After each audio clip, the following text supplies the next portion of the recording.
기도하겠습니다. Давайте помолимся. 사랑과 은혜가 풍성하신 거룩하신 하나님 아버지 감사합니다. Святой Бог, Отец, полный любви и благодати, мы благодарим Тебя.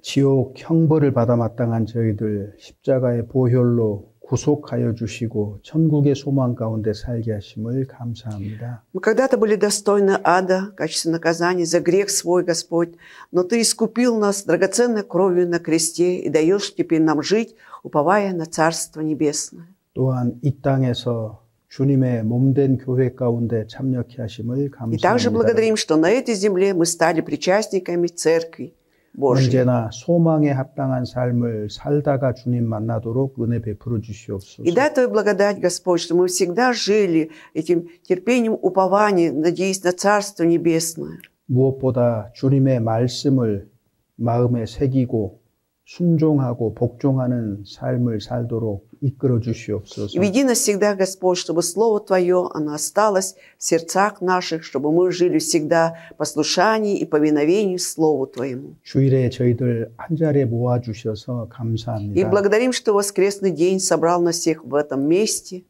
오늘 또 선포되는 말씀과 교제 가운데에서 새로운 마음과 새힘 얻어 살도록 도와주시옵소서. Господь, дай нам обрести новое сердце, новую силу, когда будем находиться среди провозглашенного Слова Твоего и общений. 주님 다시 오신다는 약속도 잊지 않도록 일깨워 И 주시옵소서. также пробуждай нас всегда, Господь, чтобы мы жили, не забывая о Твоем обещании прийти вновь. 주님 다시 만나는 그날까지 오직 주님 중심으로 살아가도록 인도하여 Веди нас, 주시옵소서. Господь, чтобы до дня встречи с Тобой мы всегда жили так, чтобы в центре нашей жизни был Ты, Господь. 오늘 또 저희들 한 자리에 모아 주셔서 감사합니다. Спасибо, Господь, что в этом месте Ты нас собрал всех вместе. 교회에 필요한 말씀으로 교제하여 주시옵소서. Дай нам находиться в общении через нужное для этой церкви Слово Твое. 함께하지 못한 형제 자매들 어느 곳에 있든지 더욱더 주님의 교회와 주님의 말씀을 사모하는 심령으로 변화시켜 주시옵소서. Пребывай, Господь, с братьями и сестрами, которые сегодня по разным причинам отсутствуют, Господь. Меняй их сердца, чтобы их сердце всегда стремилось к Слову и к Церкви. 흩어져 있는 교회 가운데도 함께 하셔서 그들에게도 필요한 말씀으로 채워 Также 주시옵소서. наполняй нужным Словом, Господь, те церкви, которые относятся к нашей миссии и расположены в разных местах. 날마다 새로운 마음과 새 힘으로 살아가도록 은혜 베풀어 И дай 주시옵소서. благодать Твою, чтобы ежедневно могли жить с новой силой, с новым сердцем. 우리를 구속하시고 부활하신 주 예수 그리스도의 이름으로 И 기도드립니다. во имя искупившего нас и воскресшего нашего Господа Иисуса Христа возносим эту молитву. Аминь. 마태복음 22장입니다. Давайте откроем Евангелие от Матфея, глава 22, 자, 22장 31절부터 с 31 стиха 33절까지입니다. по 33 стихи, страница 27.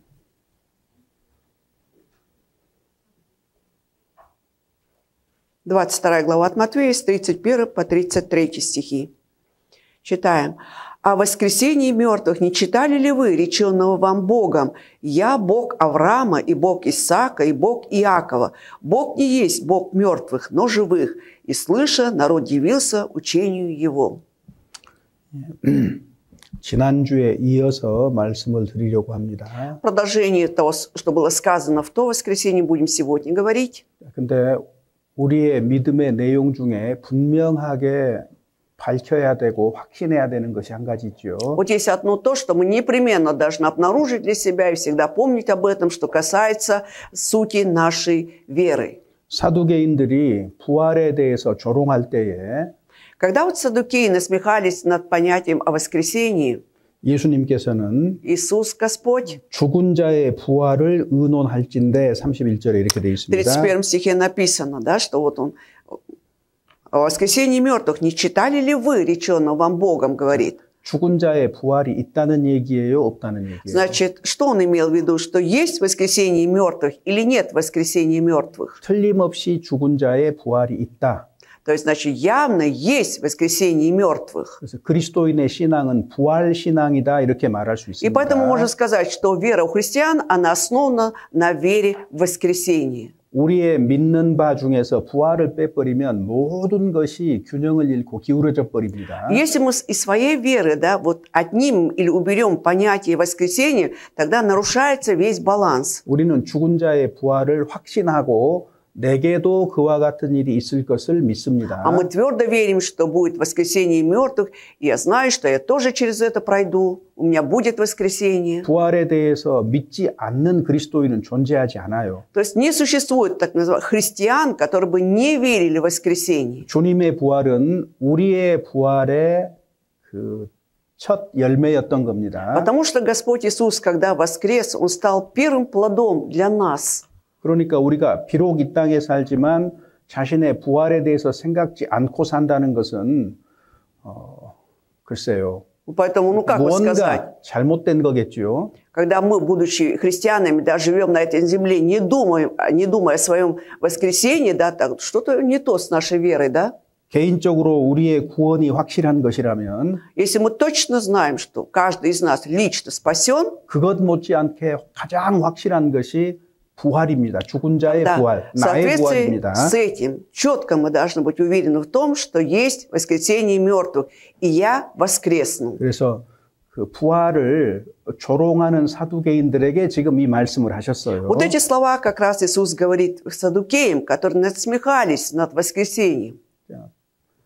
지난 주일에 얘기한 것처럼 И как я говорил, то воскресенье, 사두개인들은 현실이 최고야 이렇게 믿었던 사람이에요. саддукеи ведь верили в то, что вот реальность – это самое лучшее. 하나님을 믿으면 현실 속에서 은혜와 축복을 받는다는 이런 사상입니다. То есть у них была идея такая, да, что если человек уверует в Бога, тогда вот сейчас у него будет все хорошо. 그나마 부활에 대해서 생각하는 사람들은 바리새인들이었어요. Вот были как раз фарисеи, которые верили в воскресенье. 그렇지만 그들이 부활을 추구하는 방법이 잘못된 Единственное, 거죠. что вот способ, да, вот как они искали это воскресенье, был неправильный. 바리새인들에게는 율법이 모든 것이었습니다. Для фарисеев вот законы были всем. 그래서 그들은 십계명을 지키는 선행에 무게 중심을 두었던 거죠. Поэтому они вес ставили на добрые дела, то есть должен соблюдать 10 заповедей. 자신들의 선한 행위로 부활에 이룰 수 있다고 생각한 겁니다. То есть они считали, что благодаря своим добрым делам они могут потом иметь воскресение. 예수님 당시에도 이러한 오류가 있었는데 Если во времена Иисуса Христа допускались такие ошибки, 우리가 사는 21세기에도 동일한 오류 가운데 있는 수많은 사람들이 있습니다. к сожалению, в наше время, в 21 веке, есть огромное количество людей, верят точно так. 하나님을 믿고 이 땅에서 복을 받는 쪽으로. Они когда преклоняются в ту сторону, да, что веруй в Бога, Бога, и ты будешь в благословении. 하나님을 믿고 율법과 십계명을 지키는 선행 쪽으로 기울어진 사람들이 많잖아요. Много было людей, да, которые преклонялись к тому, что ты веруй в Бога, но совершай добрые дела.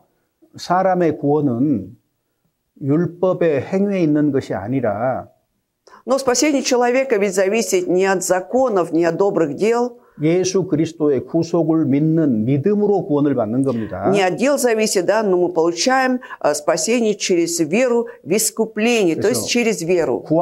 구원에 대해서 얘기를 할 때 사람의 행위를 강조하는 것은 그거는 완전히 잘못된 방식입니다. И когда говоря о спасении, да, подчеркивая значимость человеческих дел, это совершенно неправильное направление. 죽은 자의 부활에 대해서 예수님이 말씀하셨습니다. Вот здесь мы видим, как Иисус говорит о воскресении мертвых. 아주 쉬운 방식으로 얘기하셨어요. Он очень просто тут объясняет, 나는 아브라함의 하나님이요. что я Бог Авраама, 나는 이삭의 하나님이요. и Бог 나는 Исаака, 야곱의 하나님이다. и Бог Иакова. 그리고 나는 산자의 하나님이다 그 И 말이에요. говорит, что я Бог живых. 산자의 하나님 무슨 말이에요? А что означает, что я есть Бог 나는 живых? 부활하는 자들의 하나님이다 그 말이에요. 부활하는 자들의 하나님이다. Что я являюсь Богом для воскресших. 그래서 예수님은 이 땅에 오셔서 요한복음에도 두 종류의 부활이 있다고 얘기합니다. И поэтому Иисус, придя на эту землю, в Евангелии от Иоанна, говорит о том, что есть две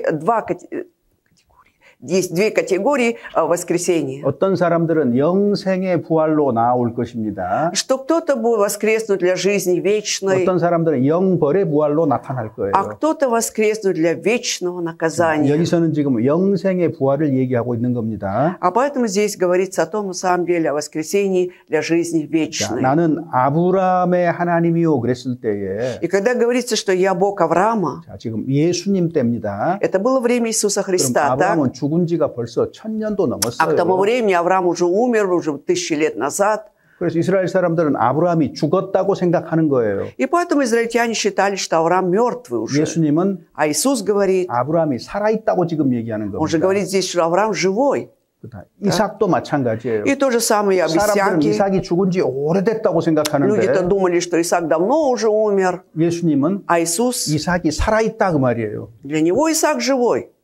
이거 놀라운 소식일 겁니다. Это просто 사두개인들에게는. для Саддукеев это было удивительной 도저히 вестью. 받아들일 수 없는 생각이었을 То есть 거예요. вот эту мысль они никак не могли принять. 나는 야곱의 하나님이다. Я Бог Якова, 야곱이 говорит. 죽은 지가 언젠데 야곱이 살아있다고 예수님이 지금 주장하는 걸로 비쳤을 거예요. То есть как же так? Яков уже давно умер, да, а Иисус как бы настаивает, что Яков живой. 자, 내가 아브라함, 이삭, 야곱의 하나님이다라는 것을 모세에게 드러내셨는데 Что 1500년 전에 уже 1500 лет назад Моисею было явлено, да, что Бог есть Авраама, Бог Исаака и Бог Иакова. 이렇게 말씀한 것을 너희가 읽어보지 못하였느냐? И поэтому он говорит, не читали ли вы реченого вам так Богом? 모세에게 나타나서 자신을 소개했을 뿐만 아니라 하나님은 Ведь Бог, явившись перед Моисеем, не только представил себя, то есть рассказал о себе, то есть, 이와 같은 사실을 구약 성경에서부터 기록을 해두셨다 그 말이에요. но имейте в виду, что уже в Ветхом Завете уже было сказано об этом факте. 너희들이 하나님을 잘 믿는다고 하는데 이것도 읽어보지 못하였느냐 이렇게 책망하고 있는 Ну, как бы 거잖아요. обличает, да, вот этих людей, говоря, что вы считаете себя такими хорошими верующими, неужели вы про это не читали? 나는 산자의 하나님이지 죽은 자의 하나님이 아니다 그런 말입니다. То есть означает, что я Бог живых, а не мертвых. 그 가르침에 모든 사람들이 듣고 굉장히 놀라워 충격을 받았다, И 쇼킹했다 그 слыша, 말이에요. народ дивился учению его сказано, то есть был шокирован. 그래서 예수님이 강조하신 게 뭐예요? Поэтому о чем подчеркивал Иисус? 왜 그들은 하나님을 믿는데 그런 잘못된 생각을 붙들고 있었을까? Вот если они считали себя верующими, отчего же они держались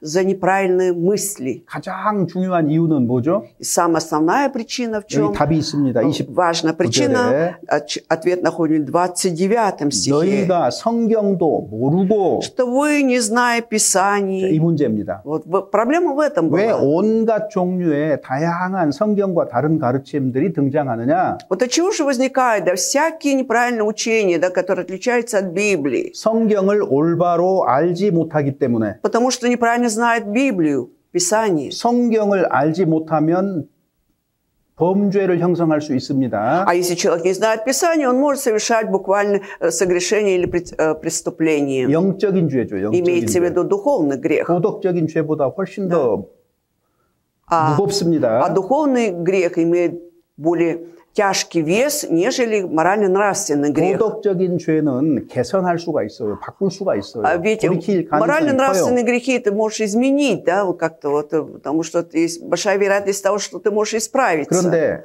교리적인 죄, 영적인 죄에서는요 돌이키기가 쉽지가 않아요. Но что касается доктринальных грехов, да, учения какого-то или духовных грехов, очень трудно, то есть измениться или исправить. 우리 마음에 깊숙이 박히기 때문에 그렇습니다. Почему? Потому что они глубоко укореняются в наших сердцах. 사두개인들 부활이 없다고 생각한 이 가르침이 깊숙이 자리 잡고 И 있었던 то же 거예요. самое это учение, когда саддукеи считали, что нет воскресения, вот оно заняло глубокое место в сердцах людей.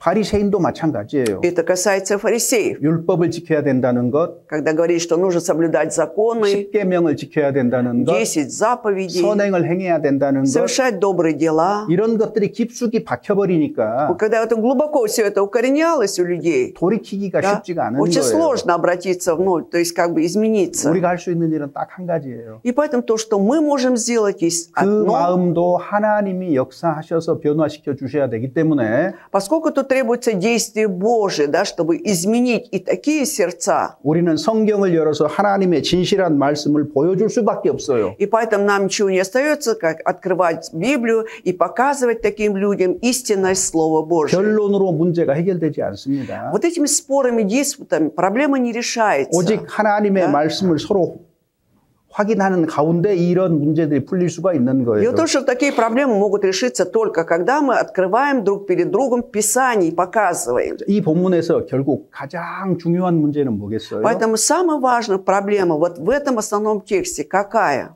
사두개인의 문제가 아닙니다, Тут 여러분. проблема не саддукеев. 사두개인들의 질문을 통해서 우리에게 묻고 계신 거예요. То есть через вопрос саддукеев Господь на самом деле спрашивает нас, 나는 산자의 하나님이다. что я вот Бог живых, 나는 부활하는 자의 하나님인데 я Бог для воскресших людей. 이 글을 읽으면서 너는 과연 부활하는 신앙을 가지고 있느냐? И поэтому, читая вот этот текст, мы должны задать себе вопрос, а у тебя вера основана на воскресении? 이것이 질문이고 핵심이에요. В этом суть вопроса. 우리가 사두개인이니 바리새인이니 하는 많은 얘기를 Мы 하지만 много что говорим, вот фарисеи были такими, саддукеи. 우리와 관계없는 다른 사람들의 이야기로 착각하지 마세요. 성경을 보면서. Но читая Библию, давайте не будем заблуждаться, думая, что вот эти люди не имеют к нам никакого отношения. 하나님은 그런 사람들의 예를 들어서 우리에게 말씀하고 계신 Ведь 겁니다. на самом деле Бог обращается к нам, да, вот просто на примере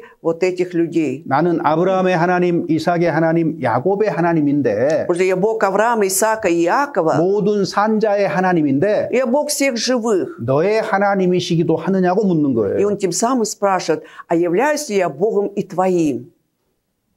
Так? 그 답변에 대한 책임은 우리 각 사람에게 있는 И 겁니다. каждый отвечает за себя насчет этого вопроса. 성경을 읽어도 То есть, читая даже Писание, 이거를 다른 사람의 이야기로 읽을 수도 있어요. мы можем читать, да, как будто вот это все относится к другому человеку. 그런데 지혜로운 사람은 Но все же мудрые люди 반드시 자기와 연결을 시켜서 읽습니다. непременно это свяжут с собой, да, и будут читать. 이 사람이 부활에 합당한 사람일 거예요. И этот человек как раз будет достоин 이 воскресения. 사람이 구원 얻을 가능성이 크고 У него большая вероятность того, что он спасен. 이 땅에서도 спасенный. 올바른 삶을 살아갈 가능성이 아주 큰 И 거예요. большая вероятность того, что он будет правильно жить на этой земле, имея вот такую веру. 나하고 관계없는 다른 사람들 이야기, 이스라엘의 이야기로 읽어버리면은 우리에게 무슨 유익이 Ну 있겠습니까? какая будет нам польза, если будем читать, да воспринимая этих людей, что они не имеют никакого отношения ко мне или относятся там к Израилю?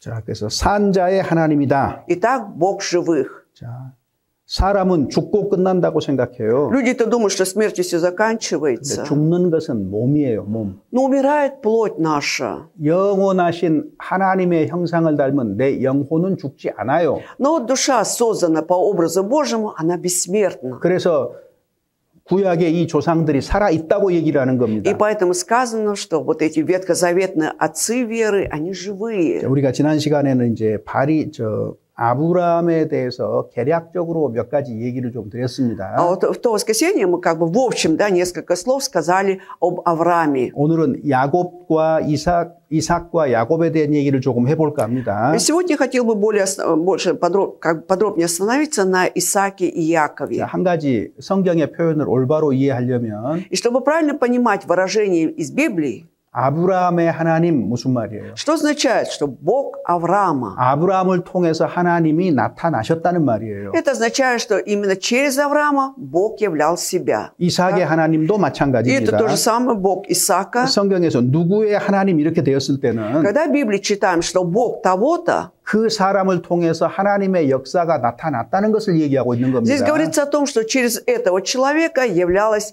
действие Божие. 하나님이 누구신지 올바로 알고자 하면 Если я хочу знать, правильно знать, кем является Бог, 하나님 앞에서 올바로 살고자 한다면 если я действительно хочу жить правильно перед Богом, 하나님께서 나타나셨던 그 사람들이 어떠한가를 살펴보는 게 유익합니다. и будет полезно посмотреть на эти личности, как же Бог работал через них. 자, Так? 히브리서 11장에는 보면은 В Евреям в 11 главе 이삭이 장차 오는 일에 대하여 야곱과 에서에게 축복했다는 기록이 있습니다. Там написано, что верою будущее Исаак благословил Иакова и Исава. 히브리서 11장 20절 보시죠. Откроем. Евреям 11 главу, 20 стих. Евреям 11, 20. Страница 271. 예, 같이 읽어보죠. Давайте вместе читать. «Верую в будущее Исаак благословил Иакова и Исава». 자, 여기도 마찬가지예요. Здесь то же самое. 히브리서 11장은 보통 사람들이 믿음에 대한 장이라고 얘기를 Мы 합니다. знаем, что 11 глава к евреям люди обычно воспринимают как главу веры, о вере. 구약 성경은 문제집과 같은 것이고 Ветхий Завет, он схож как со сборником вопросов, 신약 성경은 답안지와 Да. 같아요. а Новый Завет это как вопрос, сборник ответов. 구약에 기록된 모든 이야기들의 진실한 의미가 무엇이냐 그랬을 때에 Когда спрашиваем, а истинный смысл написанного всего в Ветхом Завете, 신약을 보지 않으면 답을 결코 Да. 찾을 수 없습니다. ты никогда не найдешь ответ, если не будешь читать Новый Завет. 이삭에게서도 특별히 중요한 일이 뭡니까? И что же особо произошло в Исааке, через Исаака? 이삭 이야기를 했던 거는 Вот почему приводится рассказ об Исааке. 장차 오는 일에 대해서 설명을 하신 거예요, 예수님께서. Вот Господь Иисус, да, то есть объясняется о том, что будет в будущем через Исаака. 그래서 야곱과 에서를 축복을 했다 그랬죠. И поэтому сказано, что Исаак благословил Исава, Иакова и Исава. 특별히 하나님의 역사는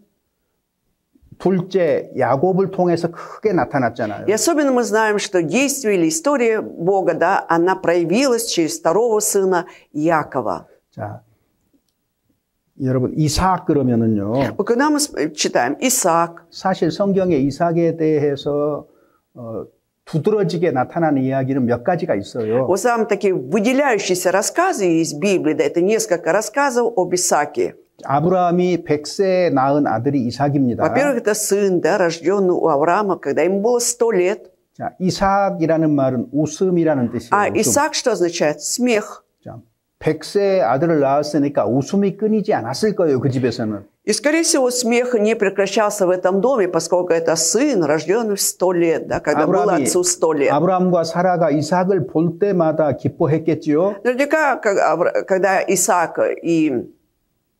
То есть, извините, когда Авраам и Сара смотрели на своего сына, они всегда, наверное, улыбались. 근데 이 기쁨은 하나님과 연결된 기쁨이었어요. Но все же эта радость, она была связана с Богом. 아브라함이 100세, 사라가 90세 때에 이 아들을 주셨기 때문에 Поскольку Бог дал этому сыну, когда Аврааму было 100 лет, а Саре 90, 이삭의 출생부터가 심상치가 않아요. поэтому уже само рождение Исаака, оно было необычным.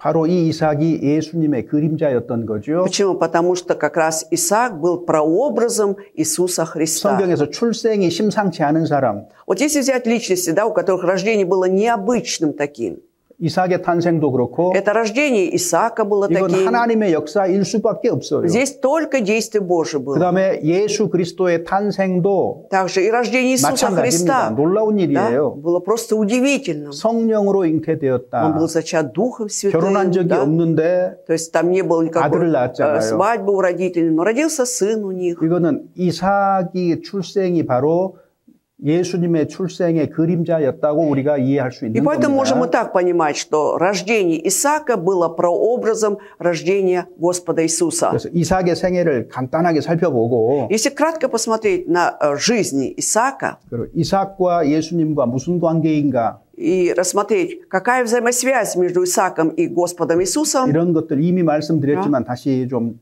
간추려 보려고 합니다. как я уже говорил, мы хотим вот это немножко рассмотреть сегодня. 이삭은 Вот Исаак, 경건한 가정에서 он все же 태어났어요. родился в благочестивой семье, 갈대아 우루 이 세상에서 나와서 가나안으로 옮긴 아브라함의 아들이었기 он был 때문입니다. сыном Авраама, да, который вышел из Уры Халдейской и поселился в ханаанской земле. 당대에 여호와 하나님을 믿는 사람은 거의 없었어요. А в то время было, почти не было людей, которые бы веровали в Бога, 그런데 Господа Бога. 경건한 사람들 믿음의 조상 아브라함에게서 그는 태어난 겁니다. Но он родился у благочестивых людей, у отца веры Авраама. 이것이 그에게는 처음부터 큰 축복이었어요. И можем сказать, что с самого начала это было большим благословением для Исаака. 그리스도인 가정에서 거듭난 사람의 가정에서 태어난다는 것은 처음부터 굉장히 유리한 조건을 가지고 태어난 И 겁니다. 하나님 поэтому, 앞에서. когда вот перед Богом, да, когда человек рождается уже в христианской семье,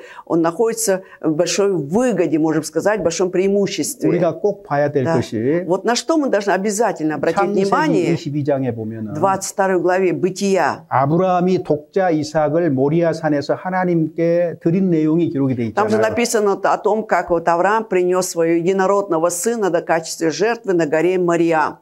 자, 그런데 이삭이 반항했어요, 반항하지 Но при 않았어요? этом Исаак сопротивлялся или нет? 자신을 묶어서 Вот когда он мог связать себя, 번제단 위에 올렸어요. когда его связали и поставили на жертвенник всесожжения, 아버지가요. это отец сделал еще.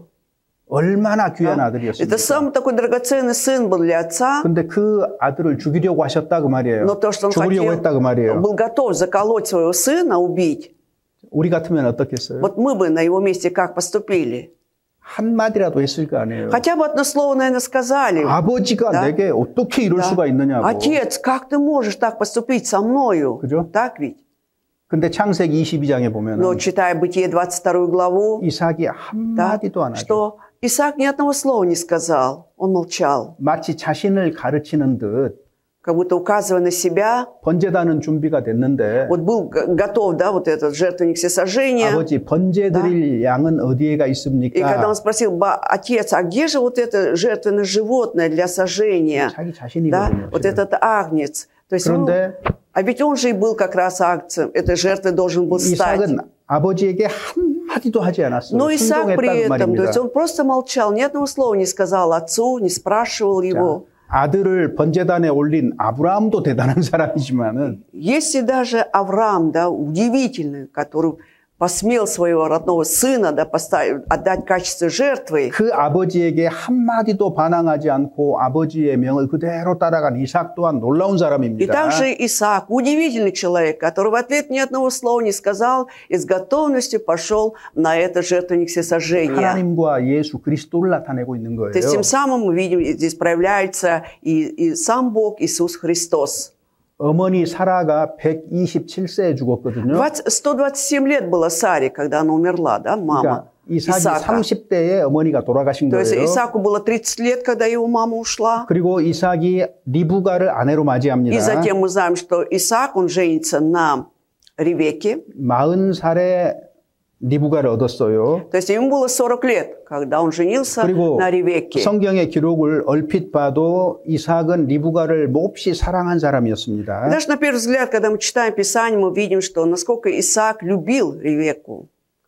Да? 이삭이 예수님의 그림자라면 Если Исаак является прообразом Иисуса Христа, 이삭의 아내는 тогда жена Исаака, 예수 그리스도의 신부인 교회의 그림자였던 она 겁니다. являлась прототипом или прообразом церкви, являющейся невестой Христа. 그러니까 이삭과 리브가 이야기 속에서는 Поэтому в этом рассказе об Исааке и Ревекке 신랑이신 예수 그리스도와 신부인 교회에 대한 이야기를 하고 계셨던 거예요. на самом деле там включен рассказ, да, о женихе Иисусе Христе и о невесте Ревекке, да, олицетворяющей церковь Христову. 이삭은 자녀가 태어나지 않았기 때문에 하나님께 기도했고 У Исаака вначале не было детей, поэтому он молился Богу. 늦은 나이죠. 60세에 Уже в возрасте 자식을 봤어요. 60 лет родились у него сыновья. 그런데 Но 쌍둥이였습니다. это были близнецы еще. 에서와 야곱이에요. Это был Исаав и Иаков. 자, 근데 문제가 생기죠. Но тут возникает проблема у них.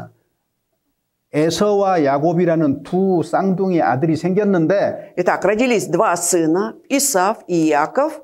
부모의 태도가 조금 달라요. 두 아들에 Но вот 대해서. отношение родителей к каждому из сыновей было отличалось. Да? 창세기 25장 Давайте 보시면 откроем Бытие, 25 главу. 창세기 25장 Бытие, 25 глава. 27절 28절입니다. Стихи 27, 28, страница 25. 25 глава, стихи 27, 28. Читаем. Дети выросли, и стал Исав человеком искусным и звероловстве, человеком полей, а Яков человеком кротким, живущим в шатрах. Исаак любил Исава, потому что дичь его была по вкусу его, а Ревекка любила Якова. 자, 아이들이 커가면서 Дети выросли. 그냥 눈에 띄게 편애가 시작이 된 거예요. И вот удивительным образом мы видим какое-то особое отношение родителей, да, у каждого была своя любовь. 자, 이삭은 에서를 사랑했어요. То есть Исаак любил Исава, 큰아들, 내 큰아들. мол, типа мой 그랬겠죠, старший 뭐. сын, наверняка так он говорил, ты мой старший. 자, 이삭의 눈길이 자꾸 에서에게로 향하니까 И когда Исаак все время обращал свой взор на Исава, 엄마 리브가 입장에서는 야곱이 측은해 보였을 수도 있어요. наверняка при этом мать Ревека, да, она жалела своего сына Иакова. 그래서 특별히 Да? 리브가는 야곱을 사랑하게 된 И 겁니다. поэтому особую любовь Ревека проявляла своему сыну Иакову. 이게 갈등의 시작이에요. И это было началом конфликта. 자식이 있는데 Вот есть дети. Да? 어느 한 자식에게로 기울어져 И 버리면 когда особая любовь ведет к какому-то отдельному сыну, 당연히 나머지 자식들은 상처 입게 돼 있어요. естественно, что и другие дети, они будут обижаться. 이것이 아이들이 자라면서 인격을 형성을 하는데도 상당한 영향을 Но 미칩니다. это оказывает огромное все же влияние на формирование личности детей, когда они растут. 자, 그래서 가정 안에서는 이렇게 어느 한쪽을 사랑하는 편애가 시작이 됐고 И так в семье уже началась какая-то особая любовь к какому-то отдельному сыну. 나중에는 두 아들이 갈등하는 상황까지 가잖아요. И 삼성에서도. когда они уже стали взрослыми, они действительно доходят до конфликта, вот эти сыновья. 그리고 이삭이 사는 곳에도 흉년이 들었습니다. И там, где они жили, там наступил голодный год, где Исаак как жил. 육신적인 선택을 이삭이 했던 거예요. То есть Исаак делает выбор, да, ну, плотской какой-то выбор он 아버지처럼. делает, как отец когда-то. 곡식이 많은 Да. 애굽으로 가려고 계획을 세웠는데 И вот он планирует, значит, направиться в Египет, где там было много зерна. 이삭이 그랄에 이르렀을 때 И когда Исаак оказался в Гераре, 그랄은 Да. 블레셋 땅입니다. а Герар – это филистимская земля, 이스라엘 땅, 가나안 땅에 속해 있는 거예요. то есть она относилась как раз к этой ханаанской земле, но там 거기에서 жили 멈추도록 하나님이 말씀하셨습니다. филистимляне. И Бог проговорил Исааку, чтобы они там остановились, в 그래서 Гераре. 애굽까지 내려가는 것은 겨우 면했지만 То есть они еле-еле как бы сжали того, чтобы до самого Египта дойти. 블레셋 왕 아비멜렉에게 거짓말을 했어요. Но он солгал, Исаак солгал вот этому царю филистимскому Авиамелеху. 리브가를 아내가 아니고 누이라고 Да. 속였거든요. То есть он соврал, сказал, что Ревекка это не жена его, а сестра. 하필이면은 이삭이 리브가를 껴안았을 때 사람들에게 발각이 된 거죠. То есть и более того, когда Исаак обнимал свою жену, да, это Ревекку, то люди узнали, что на самом деле это не сестра. 엘리멜렉이 И Авиамелех 놀라서 황급하게 그들을 건드리지 말라고 얘기합니다. срочно, да, он сказал, чтобы вот не трогали их. 하나님의 보호하심이지요. То есть мы видим здесь Божью защиту. 그래서 그 그랄에서 엄청난 부자가 된 거예요. И в этом Гераре, да, Исаак стал богатейшим человеком, 그 창세기 찾았으니까 26장, поскольку нашли 26 глава тут же. 26장 12절에서 14절 С 보시면요. 12 по 14 стихи читаем. С 12 по 14. «И сеял Исаак в земле, то и получил тот год ячменя во 100 крат. Так благословил его Господь. И стал великим человек сей, и возвеличивался больше и больше до того, что стал весьма великим. У него были стада мелкого и стада крупного скота, и множество пахотных полей, и филистимляне стали завидовать ему». 자, 여러분 생각해 보세요. Давайте сами подумайте. 그 한 해에 농사를 지었는데 Вот какой-то год они, значит, урожай там собрали. 전년에 비해서 100배나 결실을 했다. И в 100 раз был урожай больше, чем предыдущий год. 이 가능한 일입니까? Вообще это возможно так? 불가능한 일이에요. Невозможно для нас, да? Во 100 아니요. крат. 올해 농사보다 내년도에 100배를 생산한다. 이게 어떻게 가능해요? Ну, просто представьте, да, чем в этом году, в следующем году у меня будет урожай во 100 крат больше. Это вообще возможно? 그 당대의 농업 기술로 봐서 이건 불가능한 일이에요. Но в то время, глядя на вот это вот, как там развивалось сельское хозяйство, это невозможно было. 여기서 우리가 알 수 있는 거는 И что мы можем здесь узнать? 이 이삭과 하나님이 함께 동행하셨고 Во-первых, Исаак ходил вместе с Богом. 끊임없이 그를 보살폈던 И 겁니다. насколько Бог, да, бесконечно хранил 그래서 Исаака. 100배의 결실을 한다. И во 100 крат принести урожай. 이건 누가 봐도 И кто бы ни посмотрел на это, 그가 믿는 하나님의 축복인 겁니다. он мог увидеть, что это благословение от Бога, в которого веровал Исаак. 그러니까 블레셋 사람 땅에 살면서도 다른 사람들 눈에 두드러지게 보였던 거죠. И поэтому, живя даже в филистимской земле, он действительно бросался в глаза другим людям. 시기하고 질투하고 И это вызывало зависть и ревность у людей. 결국은 회방하는 일이 벌어지는 И в 겁니다. итоге было как бы издевательство над ними. 우물을 파면은 Когда колодези там они 블레셋 рыли, 사람이 와가지고 그 땅을 그 우물을 рабы 흙으로 메우고 Исаака приходили, вот эти 쫓아내고 филистимляне, они закапывали этот колодец, да, 한 번이 아니고요. выгоняли его. 한 번이 아니고 반복해서 Это было и не раз, несколько раз повторялось. 계속해서 이런 일이 일어나는데 Когда без конца это все повторялось, проходило. 이삭은 그들과 Но 전혀 Исаак, 변론하지도 갈등하지도 다투지도 않아요. то есть никогда не спорил с ними, не ругался и не конфликтовал.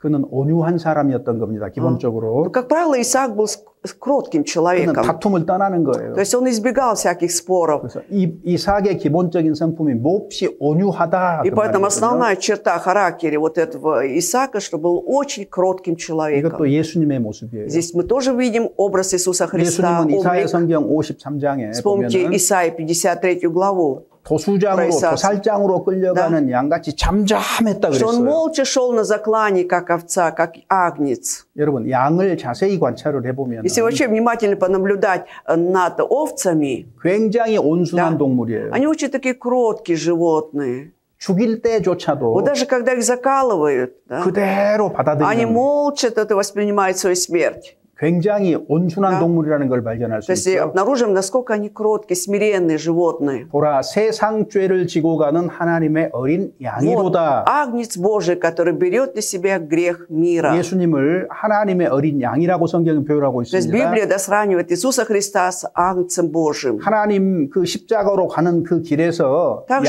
양처럼 온순했다 그 말이에요. Иисус шел по пути на крест, да, он был таким же кротким, смиренным, как 그런 агнец. 온유함이 이삭의 삶에서 드러나는 거예요. И как раз вот эта кротость, она проявляется в образе Исаака. 내 우물이에요. 내 우물. Что это же его колодец, да, мой колодец. 우물은 당시에는 생명과 А 같아요. колодец раньше приравнивали к жизнью, с 물이 вопросом 귀하기 жизни. 때문에, 물이 귀하기 Вода была 때문에 очень драгоценной. 물이 있어야만 생명이 유지가 되는 И только 거예요. при наличии воды ты мог жить там, 그 많은 выжить. 가축들이 어떻게 살 수 Да. 있어요? 물이 없으면 Да. 살 수가 없는 А 거예요. как можно вот держать вот огромные стада, там без воды невозможно. 우물 뺐으면 끝나는 Да, и 거예요. если отбирают колодец, на этом все. 당장 양들을 먹일 수가 없어요. Тут же невозможно напоить овец. 가장 중요한 것을 뺏어버린 И 거죠. когда отбирали самое важное, 근데 아무 소리 않고 но Исаак молча 다른 곳으로 просто 이동해서 переходил в 거기서 또 другое 우물을 파고 место, и рабы его опять копали 또 블레셋 колодец. 사람이 회방하면 또 이동해서 우물을 И 파고 когда опять выступали против них филистимляне, он опять переходил в другое место, там 그래서 копал. 성경에 나타난 이삭은 매우 온유한 사람으로 나타납니다. И поэтому Исаак, вот в Библии, да, он очень кроткий. 그리고 이제 이삭이 두 아들을 축복을 하잖아요. И когда Исаак благословлял своих двух сыновей, 에서 대신에 야곱이 축복을 받습니다. но вот это благословение, да, получает место Исава Яков. 야곱은 둘째 아들이었어요. Яков был, во-первых, вторым сыном. 장자권이라든가 장자의 축복을 받을 권리가 То есть он 전혀 не 없어요. имел никакого права, да, получить право первородства, право на благословение. 근데 형에게 있는 이 권리와 축복이 몹시 부러웠던 거고 И он очень завидовал, что вот это первородство и благословение есть у старшего брата. 하나님과 관계 속에서 이것이 얼마나 큰 은혜라는 것을 알고 있었던 И он 거예요. прекрасно знал в взаимоотношении с Богом, насколько это великое благословение иметь. 그래서 수단 방법 가리지 않고 기회만 되면 이거를 갖고 싶었던 거예요. 빼앗고 И он 싶었던 хотел 거예요. пойти на все способы и средства, что как только будет шанс, он хотел отнять все это у брата. 팥죽 한 그릇으로 장자의 권한을 뺏었고 И за чашку чечевицы, похлебки, да, он отнимает вот это право первородства, 에서로 выкупает 변장해서 장자의 축복마저 빼앗았어요. и притворился Исавом, да, и даже да, вот это право первородства он отнимает. 에서는 모든 것을 빼앗긴 겁니다. То есть, получается, Исав все потерял. 사실은 에서는 망령된 자라고 성경에 Но в 얘기하고 Библии 있거든요. говорится про Исава, что он был нечестивым, то есть 하나님께 безрассудным. 받을 축복을 아주 가볍게 여겼던 거, 소홀히 여겼던 То есть его 거예요. безрассудность заключалась в том, что вот это вот благословение, полученное от Бога, он очень легкомысленно к ним отнесся. 야곱은 그 Да. 틈을 타서 И вот Иаков воспользовался этим, 매우 교활한 방법으로 형의 것을 다 и 차지한 거예요. очень коварным способом он все это забирает у брата. 그리고 И, 모든 축복이 야곱에게로 오고 и все благословение перешло на Иакова. 성경도 그 다음부터는 누구를 비춥니까? И Библия после этого кого освещает больше? 하이라이트 этот прожектор. 연극할 때 이렇게 연극하는 주인공에게 하이라이트를 빛을 비추는 것처럼요. Вот так же, когда идет спектакль на сцене, да, весь прожектор направляется на главного героя. 이제는 이 теперь- 야곱을 제외하고 에서를 제외하고 야곱에게로 하이라이트 빛을 теперь 계속 비추는 거예요. Весь 성경은. свет теперь Библия направляет на Иакова, не на Исава. 그래서 야곱의 하나님, И поэтому это уже Бог Иакова. 야곱을 통해서 계속해서 하나님이 자신을 보여주시는 То есть Бог 겁니다. без конца показывал себя через Иакова. 자, 이 야곱은 사실은 А этот Иаков фактически 얕은 꾀가 많은 очень 사람이잖아요. был хитроумным, коварным, лукавым. 아버지를 속여서 형을 Да? 속여서 Обманул отца, обманул брата. 다 빼앗았잖아요. И все отнял. 도저히 하나님의 축복을 받을 수 없는 사람이었단 말이에요. Ведь он же был человек, который вообще не должен был получить благословение от 근데 그가 Бога. 축복을 다 차지했어요. Но он заполучил все благословения. 이 교활한 야곱을 하나님이 인정해 주신 것 중에 가장 중요한 게 뭐예요? И самое важное, вот почему же Бог, да, в этом коварном и хитром Иакове, что он признает?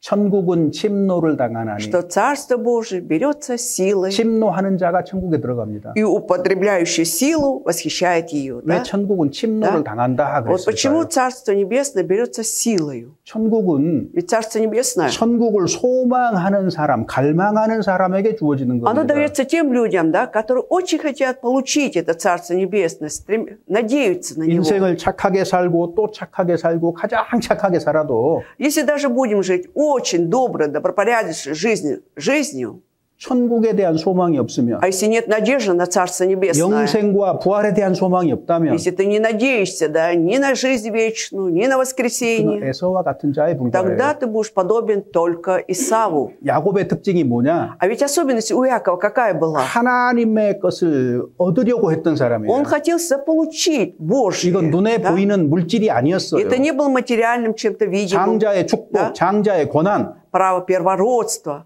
право вот этого 하나님이 나를 старшего. 통해서 나타내 주시기를 간절히 원했던 То есть он 겁니다. искренне хотел, да, чтобы Бог через него проявлял 그래서 себя. 천국은 침노를 당한다는 그 표현에 가장 적합한 사람이 바로 Он как 야곱이거든요. раз самым таким подходящим человеком был Иаков. Он соответствовал вот этим словам, что Царство Небесное сила берет. 수많은 사람들이 복음을 듣습니다. Вот многие люди, огромное количество людей слушают благую весть. 내가 거듭났다면, А если я родился 내가 свыше, 영생을 가졌다면, если я имею эту жизнь вечную, 내가 부활의 소망이 있다면 если у меня есть надежда на воскресенье, 다른 점이 뭐예요? тогда чем я буду отличаться? 말씀을 듣고 구원받지 못한 사람들과 뭐가 달라요? Чем я буду при этом отличаться от тех людей, которые слушали Слово, но не получили спасение? 약하든 강하든 Вот буду я сильным или слабым, 내게는 но у меня 야곱의 마음이 있었던 거예요. есть такое же сердце, как у Иакова. 하나님의 축복을 받고 싶었다는 거잖아요. От того, что у меня было желание получить тоже Божье благословение. 많은 사람들이 구원에 이르지 못하는 이유가 뭔 줄 아세요? А вы знаете, в чем причина? Почему множество людей не могут получить спасение? 그런 거 신경도 안 써요. Потому что они не обращали на это внимания. 세상의 마음과 눈길을 Да. 다 빼앗겨가지고 Были равнодушны, их интересовал больше этот мир. 그리고 야곱처럼 또 한 가지 이유는요. А еще одна причина, почему? 천국을 구하되 Вот как они ищут Царство Небесного. 천국에 들어가면 좋고 Ну, хорошо, если я войду в Царство 안 Небесное. 들어가면 할 수 없지 뭐 А если не войду, ну что поделаешь? 그런 태도 있잖아요. Вот такое отношение, когда есть у людей. 그 사람은 А такой человек 하나님으로부터 아무것도 받을 수 없어요. ничего не сможет получить от Бога. 꼭 가야겠다는 갈망. А вот это желание искренне, да, что я обязательно должен попасть туда. 하나님의 날개 아래로 들어가려는 마음이 있어야 되는 거예요. Вот это 간절한 마음. желание должно быть, да, находиться под крыльями Бога. 간절한 마음이 Да. 없기 때문에 구원 못 받는 Вот 겁니다, из-за 여러분. отсутствия искреннего желания люди не могут получить 여러분, спасение. 아주 쉬워요. Вы знаете, очень легко. 자, 집회를 했어요, 우리가. Вот провели мы библейский семинар. 하나님이 세상을 창조했다는 얘기부터 Начиная с того, что Бог сотворил этот мир, 여러 가지 증거를 통해서 얘기를 하고 приводили много доказательств, 인간의 죄악됨을 얘기를 하고 говорили о греховности человека. 예수 그리스도의 놀라운 그 복음에 대해서도 얘기를 해요. И говорили также об удивительной сути вот этого благой вести об Иисусе 그러면 Христе. 앉아서 고개를 끄덕갑니다. И вот человек сидит, кивает головой, 그리고 집회 끝나면 и после окончания семинара 그냥 집으로 가요. идет домой. 뭘 확인해야 되는데요? А нужно было что проверить? 내가 그 은혜에 들어갔는지 정말로 들어갔는지 확인하고 Нужно было проверить, действительно ли я вошел в эту благодать. 부족한 것이 있으면은 Если чего-то не хватает, 그러면 어떻게 하면은 이 тогда 구원을 내가 얻을 수 нужно было 있느냐고 спросить, а что же мне тогда делать, чтобы получить это спасение? 이게 침노하는 거예요. Это и значит, что он восхищает. 천국은 Понимаете? 침노를 당하는 겁니다. Поэтому Царство Небесное 하나님은- берется силой. 하나님은 그 마음을 보시고 구원하시는 거예요. И глядя на это сердце человека, Бог спасает его. 지식을 보고 구원하는 게 Он 아니에요. спасает не познанием его. 예수 그리스도에 대해서 아무리 유창하게 성경으로 설명해봤자 무슨 소용이 Что 있냐고요. толку, если он будет об Иисусе Христе бегло так объяснять через Библию, 부활의 소망이 없다면 если нет надежды на воскресение? 아무 짝에도 Да? 쓸모없는 Да, ни на 지식이에요. что не годно это знание. 아, 우리가 Вот мы 11년 동안 чуть-чуть. 학교를 다니잖아요. Вот 11 лет учимся в школе, 그러면 반드시 받아야 되는 게 и тогда 뭐예요? непременно что должны получить при этом? После? 졸업장, Конечно, 셀프장. аттестат должны получить. 맞죠? Так ведь, об 근데 окончании. 11년 동안 다니고 나서요. А вот представим, 11 лет человек учился в школе, 셀피컷 안 받으면 무슨 소용이 не 있어요? получит аттестат, какой толк? 누가 학교 졸업한지 어떻게 알아요? Кто откуда узнает, что он учился в школе или нет, закончил? 마찬가지예요. И то же самое. 교회를 다니면서 Ходим в церковь, 구원 얻을 Да. 말씀을 들으면서조차도 слушая даже слово спасения, 내가 정말로 구원 받았는가 하는 것들을 따져보질 않는 거예요. когда не задавал себе вопрос, да, я действительно получил спасение или нет, 야곱의 마음이 없는 겁니다. то есть, 이게. значит, у этого человека нет сердца, как у Иакова. 야곱은 방법은 틀렸어요. Да, 수단은 у 틀렸어요. Иакова способы, методы были неправильными. 형을 속였고 Обманул брата, 아버지를 속였고 отца обманул. 그건 믿음 아니에요. Но здесь нельзя говорить о вере. 그건 거짓이에요. 거짓. Это 잘못된 거예요. это было обманом, неправильно было. 그래서 그것 때문에 나중에 징계받아요. И за это он будет наказан потом. 그렇지만은 Тем не менее, 그 마음은 옳았던 거예요. но сердце-то было 그 правильным у него. 마음이 하나님의 마음과 같았던 Вот 겁니다. его сердце было схоже с сердцем Бога. 이 야곱이 누구겠어요? А вот кто такой Иаков тогда? 사실 아브라함, 이삭, 야곱 얘기를 쭉 듣다가 보면은 На самом деле, слушая об Иакове, Исааке и Аврааме, 나하고 가장 닮은 사람이 누구죠? ну, очень похож на меня. Кто тогда из 누가 них? 제일 인간적이에요? Кто из них более такой человечный? 아브라함입니까? Это Авраам? 야곱이잖아요. 야곱. Иаков же, да, больше похож на меня. 적당히 거짓말도 할 줄 알고 Который мог пойти когда-то и на обман, если нужно. 속일 줄도 알고 И мог солгать. 지극히 인간적인 모습이에요. То есть мы 사실은. видим, на самом деле, так чисто такой человеческий 사실 образ. 성경에서 야곱은 Фактически в Библии Иаков, 이 교활한 야곱은 바로 죄인인 나의 모습이었어요. этот коварный Иаков, да, на самом деле, это образ мой, грешника. 그래서 야곱의 일들을 쭉 이야기를 듣다가 보면은 И когда мы читаем, да, все рассказы об Иакове, 고개가 끄덕끄덕하고 동의가 Да. 되는 게 많아요. зачастую ты тоже киваешь головой, соглашаешься, 구원받기 전에 내 모습하고 что 몹시 это 비슷하거든요. очень схоже с моим образом до получения спасения. 어찌됐든 자 이삭의 삶 가운데서 Итак, в жизни Исаака 우리가 본받아야 될 것, 본받지 말아야 될 것이 있어요. вот есть то, что мы должны взять пример, а что-то не должны в чем-то. 아버지가 모리아 산에 이삭을 드릴 때에 Вот когда отец хотел его принести в жертву на горе Мориа, 복종했잖아요. он же послушным был, 예수님께서 повиновался. И Иисус то же 갈보리 산에 самое. 드릴 때에 когда- 골고다 언덕에 매달리실 때에 Когда был распят на кресте Голгофы, 반항하지 않았습니다. он не сопротивлялся. 이 이삭을 바쳤던 모리아 산 있잖아요. Вот если это гора Мариан, куда где был жертвенное всесожжение для 이 Исаака. 모리아 산에 나중에 На этой горе 솔로몬이 Мория 성전을 세웁니다. Соломон потом, он когда-то построит потом храм Соломонов. 자, 이 모리아산 이 성전도 예수님의 그림자였던 И 거예요. вот этот храм Соломонов на горе Мориам был также прообразом Иисуса Христа. 주님의 뜻이 분명하면 순종하고 복종하는 위치를 가져야 된다는 걸 배울 수가 То есть чему 있습니다. мы можем научиться? Что есть и воля Божия ясная и четкая, да, то стоит проявить послушание и повиновение. 이 세상에서 내 개인의 삶 속에서 가장 중요한 게 뭘까? Что же является самым важным в этом мире, моей личной жизни? 하나님의 뜻에 순종하고 복종하는 Это 일이에요. повиноваться, быть послушным воле Божьей. 사무엘상 15장에 보면은 1 Царств 15 главе, 순종이 제사하는 것보다 там 낫다 написано, что 그랬어요. послушание лучше жертвы. 하나님 말씀에 순종해서 사는 것이 하나님께 많은 제물을 드리는 것보다 훨씬 낫다는 겁니다. Это означает, что жить послушание Слову Божьему намного лучше, чем ты принесешь много что из своего имущества Богу. 교회는 Поэтому церковь 사람들에게 하나님 말씀에 순종하고 복종하는 삶을 살라고 끊임없이 권유해야 됩니다. бесконечно даже советовать людям, слушателям, да, чтобы они жили в послушании, повиновению Слову Божьему. 사도 바울도 Даже апостол Павел, 고린도전서 9장에서 1 Коринфянам 9 главе, 내가 내 몸을 쳐서 он говорит, я 복종한다 그랬어요. порабощаю и усмиряю тело свое. 왜 바울이 자기 몸을 쳐서 Зачем 복종시킬까요? Павлу нужно было порабощать, усмирять тело свое? 적군이 우리 안에 있거든요. Потому что враг-то сидит внутри нас. 우리의 Да? 욕심, Это наша плоть. 구원을 받았어도 우리는 죄성이 남겨져 있기 Все равно 때문에 греховная сущность остается даже после получения спасения. 죄의 관점에서 보면은 И с точки зрения греха, 구원은 죄와의 싸움이에요.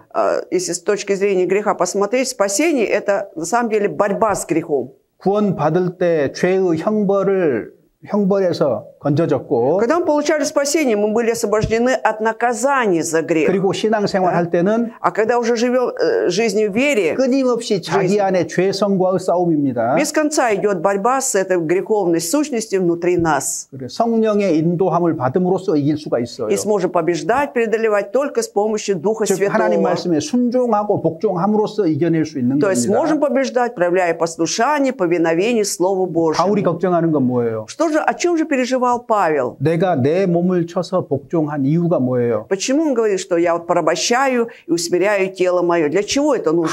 하나님께 귀하게 쓰임을 받다가 Чтобы драгоценным образом, да, будучи использованы Богом, 하나님의 쓰임에서 버려질까 봐서 как бы 두려웠던 потом не 거예요. был оставлен, да, чтобы как бы Бог перестал его использовать. Вот этого 그래서 боялся этого. 참된 믿음이 구원의 믿음이 있는 사람은 Поэтому у кого есть действительно настоящая вера, есть вера спасенная, 그 사람의 삶 속에서 순종이라는 것이 드러나요. то 순종. в его жизни обязательно должно проявиться такое качество, проявляться как послушание. 지속적으로 주님 만날 때까지 순종하는 삶의 태도. Вот это отношение, да, дела, когда он постоянно живет в послушании до дня встречи с Господом. 그것보다 더 확실한 구원의 증거는 없습니다. Нет еще более такого четкого как бы, доказательства получения спасения, только 내가 구원을 повиновение. 믿음이 있습니다 그러면은요. И поэтому, когда я говорю, что у меня есть вера спасенная, 어떻게 눈에 보이느냐? то есть как я буду бросаться тогда людям в глаза, 하나님 말씀에 순종하고 Да. 복종하는 것을 지속적으로 보인다 그 чтобы 말이에요. люди без конца видели во мне, да, как я проявляю послушание, повиновению Слову 왜 그 Божьему. 마음 속에 Почему? Потому что в сердце 하나님께 человека 순종하는 태도가 있기 때문에 그런 거예요. есть вот это само 이게 отношение. 본성입니다. Это 새로운 как бы 본성. новый инстинкт, да, новая натура быть послушным Слову Божьему. 그다음에 두 번째로 이삭은 아내를 사랑했죠. И во-вторых, вот Исаак любил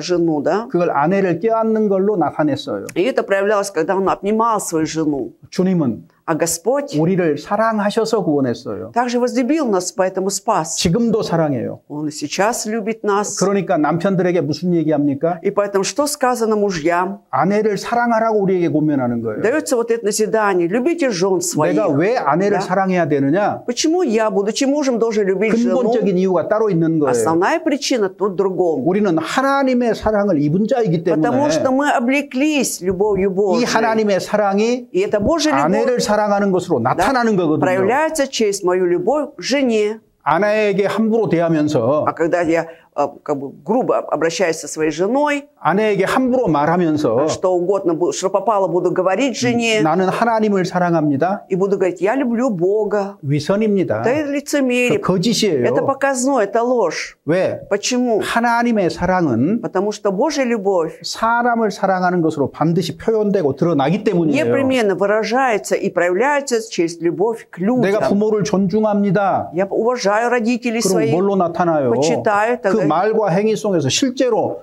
내 부모를, 내 육신의 부모를 тогда 존중하는 것으로 나타나요. 섬기는 것으로. также это в делах должно проявляться, что я действительно люблю родителей через мое служение 이걸 им. 둘로 나누면 안 돼요. И нельзя вот это разделять на две 하나님 사랑하는 것 части. 따로, 부모 Да. 존경하는 것 따로 그런 Да. 거 없어요. Такого нет, чтобы отдельно я люблю Бога и отдельно почитаю 우리가 родителей. 땅에 사는 모든 일은 Вот все наши земные дела, 하나님과 나의 관계를 드러내주는 것들이에요. они должны являть, да, мое отношение к Богу. 이해되셨죠? Понятно, да? 그러니까 보세요. Поэтому смотрите, 교회에서만 신앙생활 잘하면 된다는 거 착각입니다. это заблуждение, когда думаешь, что лишь бы в церкви я хорошо жил духовно жизнью. 교회 생활하고 세상 Да. 생활을 둘로 딱 나눠서 생각을 하는 거예요. Когда вот размышляют, отделяя отдельно есть жизнь там в миру, там вне церкви, и еще отдельно в 교회 церкви. 생활은 더 월등한 것이고 Либо жизнь при церкви это более превосходное 교회 что-то, 밖의 생활은 더 열등한 것이라고 생각하십니까? а вот жизнь вне церкви это что-то более ниже, чем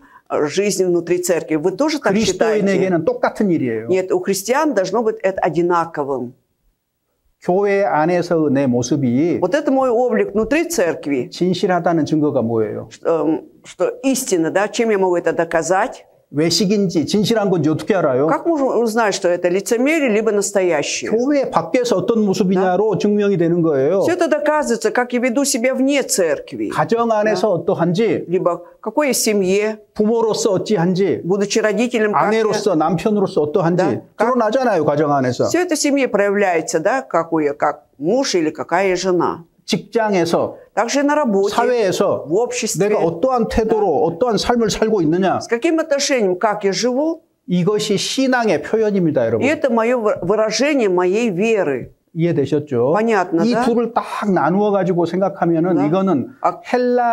헬라적인 사고 방식, 헬라 철학적 사고 А если вот 방식이에요. разделяя, да, все это, думать, да, то это будет относиться к образу мышления еллинистов, греческой философии. Там. 교회 안에서 그것 때문에 문제가 생겨요. Потому что из-за этого возникают проблемы в церкви. 그렇게 둘로 나누는 사고 방식 Да. 있잖아요. Вот когда такое мышление, да, что нужно разделять на две части, 사람은 отделять, 영혼이 있고 몸이 있어. тогда то же самое, у человека есть душа и тело. 이렇게 분석적으로 말하는 이유는 뭐예요? Вот почему вот так вот анализируют, так вот говорят, для чего? 이해를 돕기 위해서, 이해를 Для 돕기 лучшего 위해서. понимания дают, да? 실제로 살면서 А вот реально живя, 영혼은 영혼대로 따로 살고 몸은 Да. 몸대로 따로 삽니까? 그런 거 있습니까? такое бывает разве, чтобы душа жила своей жизнью, а плоть жила своей жизнью отдельно. 그런 일 없어요. Нет, такого не бывает. 몸과 영혼이 함께 일해요. Душа 함께. и тело всегда взаимодействуют, они вместе работают.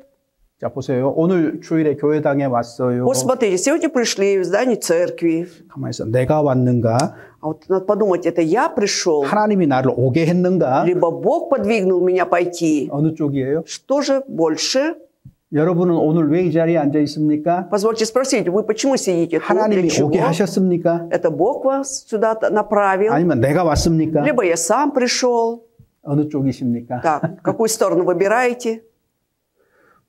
왜 그렇게 그런 질문들을 해서 사람을 혼란스럽게 하는지 Я не 모르겠어요. понимаю, почему, задавая вот подобные вопросы, да, людей вводят в заблуждение. 내가 오늘 да? 봉사를 했어요. 어떤 봉사를. А вот я сегодня где-то послужил. 하나님이 봉사를 하도록 했습니까? Это Бог меня подвигнул 내가 послужить, 봉사를 했습니까? либо я послужил сам. 어느 쪽이에요? Какая сторона 그것이 выбираете? 헬라 철학의 사고다 그 Я же 말이에요. говорю, что это относится к греческой философии. 성경의 사고가 아니에요. Это не библейское мышление. 하나님 편에서 생각하면 Если подумать с точки зрения Бога, 하나님이 인도해 주신 거고 да, Бог меня привел, 내 편에서 보면 а с 내가 моей 온 거예요, 내가 온 거. точки я пришел.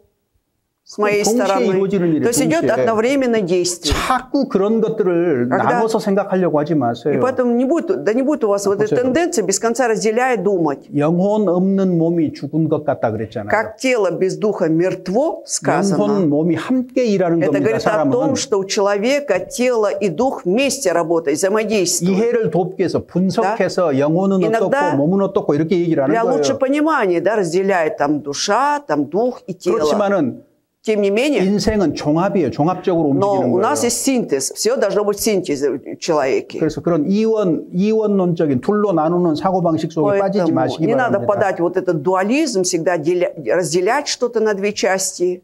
아내에게 대하는 나의 태도가 하나님과 관계를 드러내는 거예요. То есть мое отношение к жене, да, тем самым показывает мое отношение к Богу. 남편에게 대하는 것이 И то же 하나님과 나의 관계를 드러내는 Мое 겁니다. 여러분. отношение к мужу показывает мои отношения к Богу. 직장을 가는 거는 돈만 벌기 위해서 가는 것이 아니에요. И на работу мы ходим не для того, чтобы только зарабатывать.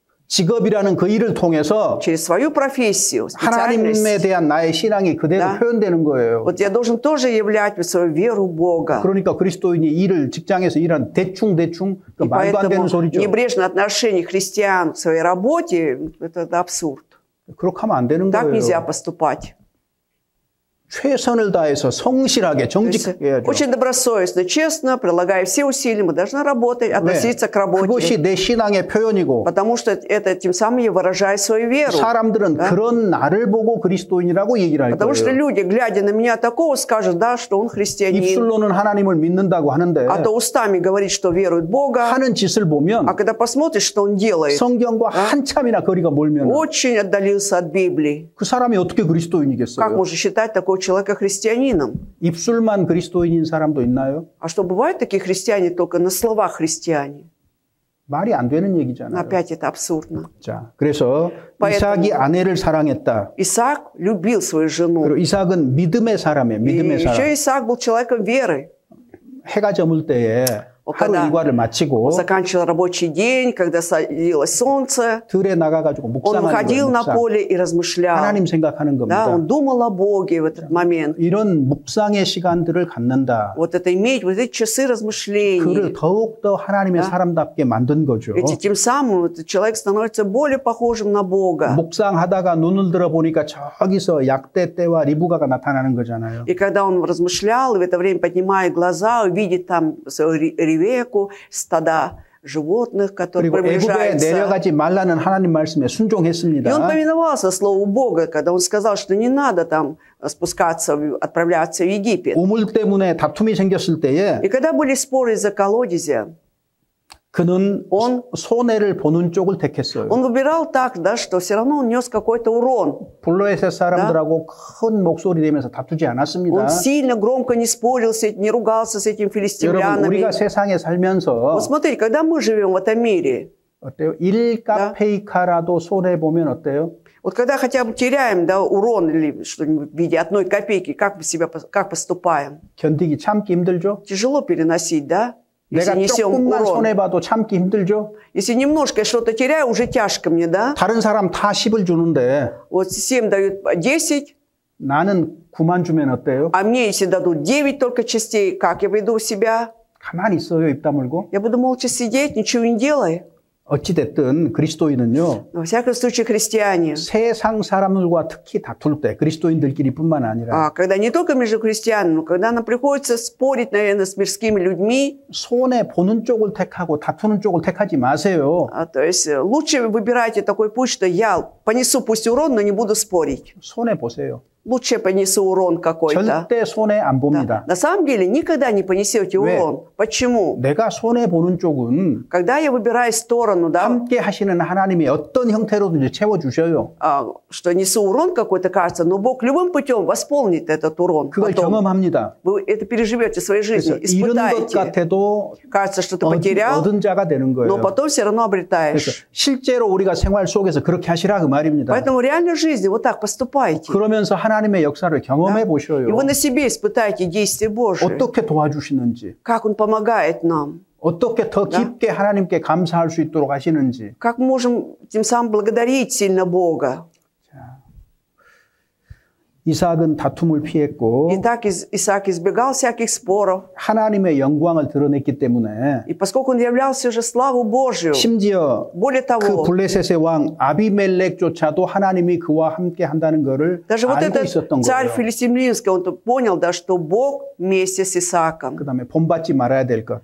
Теперь на что не брать пример, да? С чего не брать пример? 편애하는 거예요. 편애하는 Вот 거. когда он особую любовь проявлял своему сыну, 에서를 사랑하고 да, любил Исаака, 리브가는 야곱을 사랑했고 Исава, а когда Ревека любила Якова, 이렇게 되면 상처 입는 사람이 생기는 거예요. в таком случае обязательно кто-то обретает душевную рану. 이것이 오랜 시간이 지나면은요. И когда проходит долгое время после 더 этого, 깊은 상처가 되는 вот эта 겁니다. рана становится все глубже. 그래서 상처가 오랜 세월에 걸친 상처는요. И когда эти раны длится долго, 단숨에 풀어지지 않아요. она не может тут же решиться в одно мгновение, 그만큼 да, 그 проблема. 이상의 시간이 필요합니다. Настолько же потребуется долгое время, чтобы 더 큰 노력이 필요한 вот эту 거죠. рану исцелить, то есть требуется больше усилий. ведь. 그래서 가정에서도 마찬가지고요. Поэтому то же самое в семье, 회사에서도 также на 마찬가지예요. работе. 이런 편애가 생기면 시기, 질투, 다툼 생길 Когда 수밖에 бывает 없어요. особая какая-то привилегия, любовь, все это вызывает только зависть и ревность. 그래서 그리스도인은 공정해야 И 된다는 поэтому 겁니다. христиане 공정. должны быть все же справедливыми. 어떤 일에 있어서 Что касается любой работы. 과거에 저 사람이 잘못했다고 하더라도 Ну пусть в прошлом этот человек плохо поступил. 오늘 이 일에 대해서는 А вот насчет сегодняшней работы, 잘못한 게 да, 없어요. он хорошо себя ведет, да, 그에게 ничего плохого не 공정하게 делает. 기회를 줘야 되는 게 맞는 Поэтому 거예요. я считаю, что нужно справедливо, да, дать этому человеку 새로운 шанс. 눈으로 볼 수 있어야 됩니다. Мы должны 새로운 уметь 눈으로. посмотреть новыми 우리는 глазами. 그렇지 않아요. Но мы так не 어떤 делаем. 사람이 잘못을 하잖아요. Когда кто-то плохо поступает, 잘못한 사람하고 낙인 찍어버려요. все, уже печать ставим на него, что это плохой человек. 항상 모든 일에 그 사람은 낙인 찍힌 사람이에요. И этот человек всегда ходит с этой печатью, что он плохой человек. 그리스도인은 그렇게 하면 안 Не, 됩니다. христиане не должны так поступать. 어제 큰 잘못을 했어도 Если вчера он сильно 그가 отступился, 뉘우쳤다면 если он раскаялся, 오늘은 그를 새롭게 봐야 되는 그 일이 없는 сегодня 것처럼 봐야 уже на 되는 него 거예요. другими глазами смотреть новыми, как будто прошлого не было. 그 사람에게는 그러한 약점이 있었을지 몰라도 Может быть, у этого человека были свои слабые стороны. 사실 나에게도 또 다른 약점이 있는 А 게 если посмотреть 맞잖아요. на себя, у меня тоже есть свои, только другие 그러니까 서로 слабые 긍휼히 стороны. 여기는 게 맞는 거지. Поэтому правильно друг друга жалеть, наверное. 뭐 하나 잘못했다고 배제시켜버리면 안 되는 Не надо 겁니다. вот исключать его вообще из своей жизни от того, что он плохо поступил 진짜 когда-то. 신앙은 뭐예요? Ведь настоящая вера в чем заключается? 그 사람을 회복시키는 거예요. Это восстановить того человека. 우리가 교회 안에서 징계를 합니다. Вот в церкви бывает наказание, да? 뭐요? 교회 밖에 나가서 말라 죽으라고요? Это для чего? Это исключаем это, чтобы он там умер вне церкви? 그 말입니까? А нет же. 징계를 하는 이유가 뭐예요? Для чего идет наказание церковное? 어그러진 다리를 고쳐서 올바로 걷게 하기 위한 거잖아요. Это для того, чтобы вот эти вот хромающие ноги, они ходили ровно потом. 그 신앙을 회복시키기 위해서 징계를 하는 거예요. Наказание в результате для того, чтобы восстановить веру этого 궁극적으로 человека. 따뜻하게 껴안기 위해서 징계합니다, 여러분. Вы знаете, наказание идет, чтобы в конечном итоге этого человека тепло принять и обнять. 쫓아내기 위해서 징계하면 안 돼요. Мы наказываем не для исключения вообще. 어떤 잘못을 범했어도 마찬가지예요. Это в любом случае, какое бы согрешение он ни сделал. 우리는 세상이 아니거든요. Потому что мы же не мир все же. 여러분, 우리는 교회라는 생각을 해야 됩니다. Пожалуйста, держитесь за мысль, что мы церковь. 그리스도의 신부인 하나님의 교회입니다. Что невеста Христова, церковь Божья. 그래서 교회의 정치는 세상의 정치와는 다른 Поэтому 거예요. политика церкви отличается от политики в этом мире. 그래서 교회의 정치가 따로 있는 겁니다. Есть отдельно существует церковная политика. 그래서 징계는 그 사람의 회복이 첫 번째 목적이다. И поэтому первая цель, почему наказывать, для того, чтобы его восстановить. 그 다음에 아내를 이삭이 누이라고 속였잖아요. И когда вот Исаак обманул, да, вот царя и сказал, что жена это сестра, 하나님이 그냥 두고 보지 않으셨어요. мы видим, что Бог так просто не оставил это. 이방인 아비멜렉의 입을 통해서 책망을 해버리잖아요. Он обличает через язычника Авиамелеха. 얼마나 부끄러운 일이에요, Сколько 그리스도인이. поступное дело, да, для христиан. 그리스도인이 거짓말을 해가지고 세상 사람들에게 책망을 듣는다? Когда христианин обманул, и мирские люди обличают, 얼마나 부끄러운 일이 это 되겠어요. постыдно, очень постыдное дело. 욥 한번 생각해 보세요. Вспомните Иова. 배가 파손되려고 하는데 Вот когда Иона, 배가 욥 А вот 요나. Иона, который, когда корабль 배가 должен 파손되려고 был 하는데 терпеть кораблекрушение, 다른 사람들은 다 자기 신을 향해서 기도하는 거예요. все сидят, молятся усердно своим богам. 근데 요나 뭐 하고 있어요? А Иона что делал в это 배 가장 время? 아래쪽에서 внизу, 편안하게 В 잠들어 трюме 있어요. он спокойно спал. И 결국은 в итоге 그 선원들에게 책망받잖아요. вот эти члены экипажа обличают его.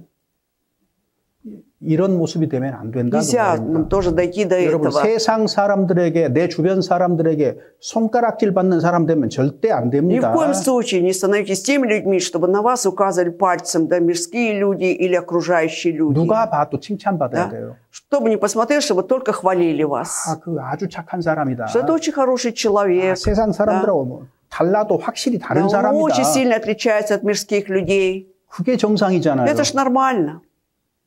똑같은 사람 아닙니다. То есть мы не такие же 세상 люди. 사람들이 하는 그만큼만 되면 된다고 착각하지 마세요.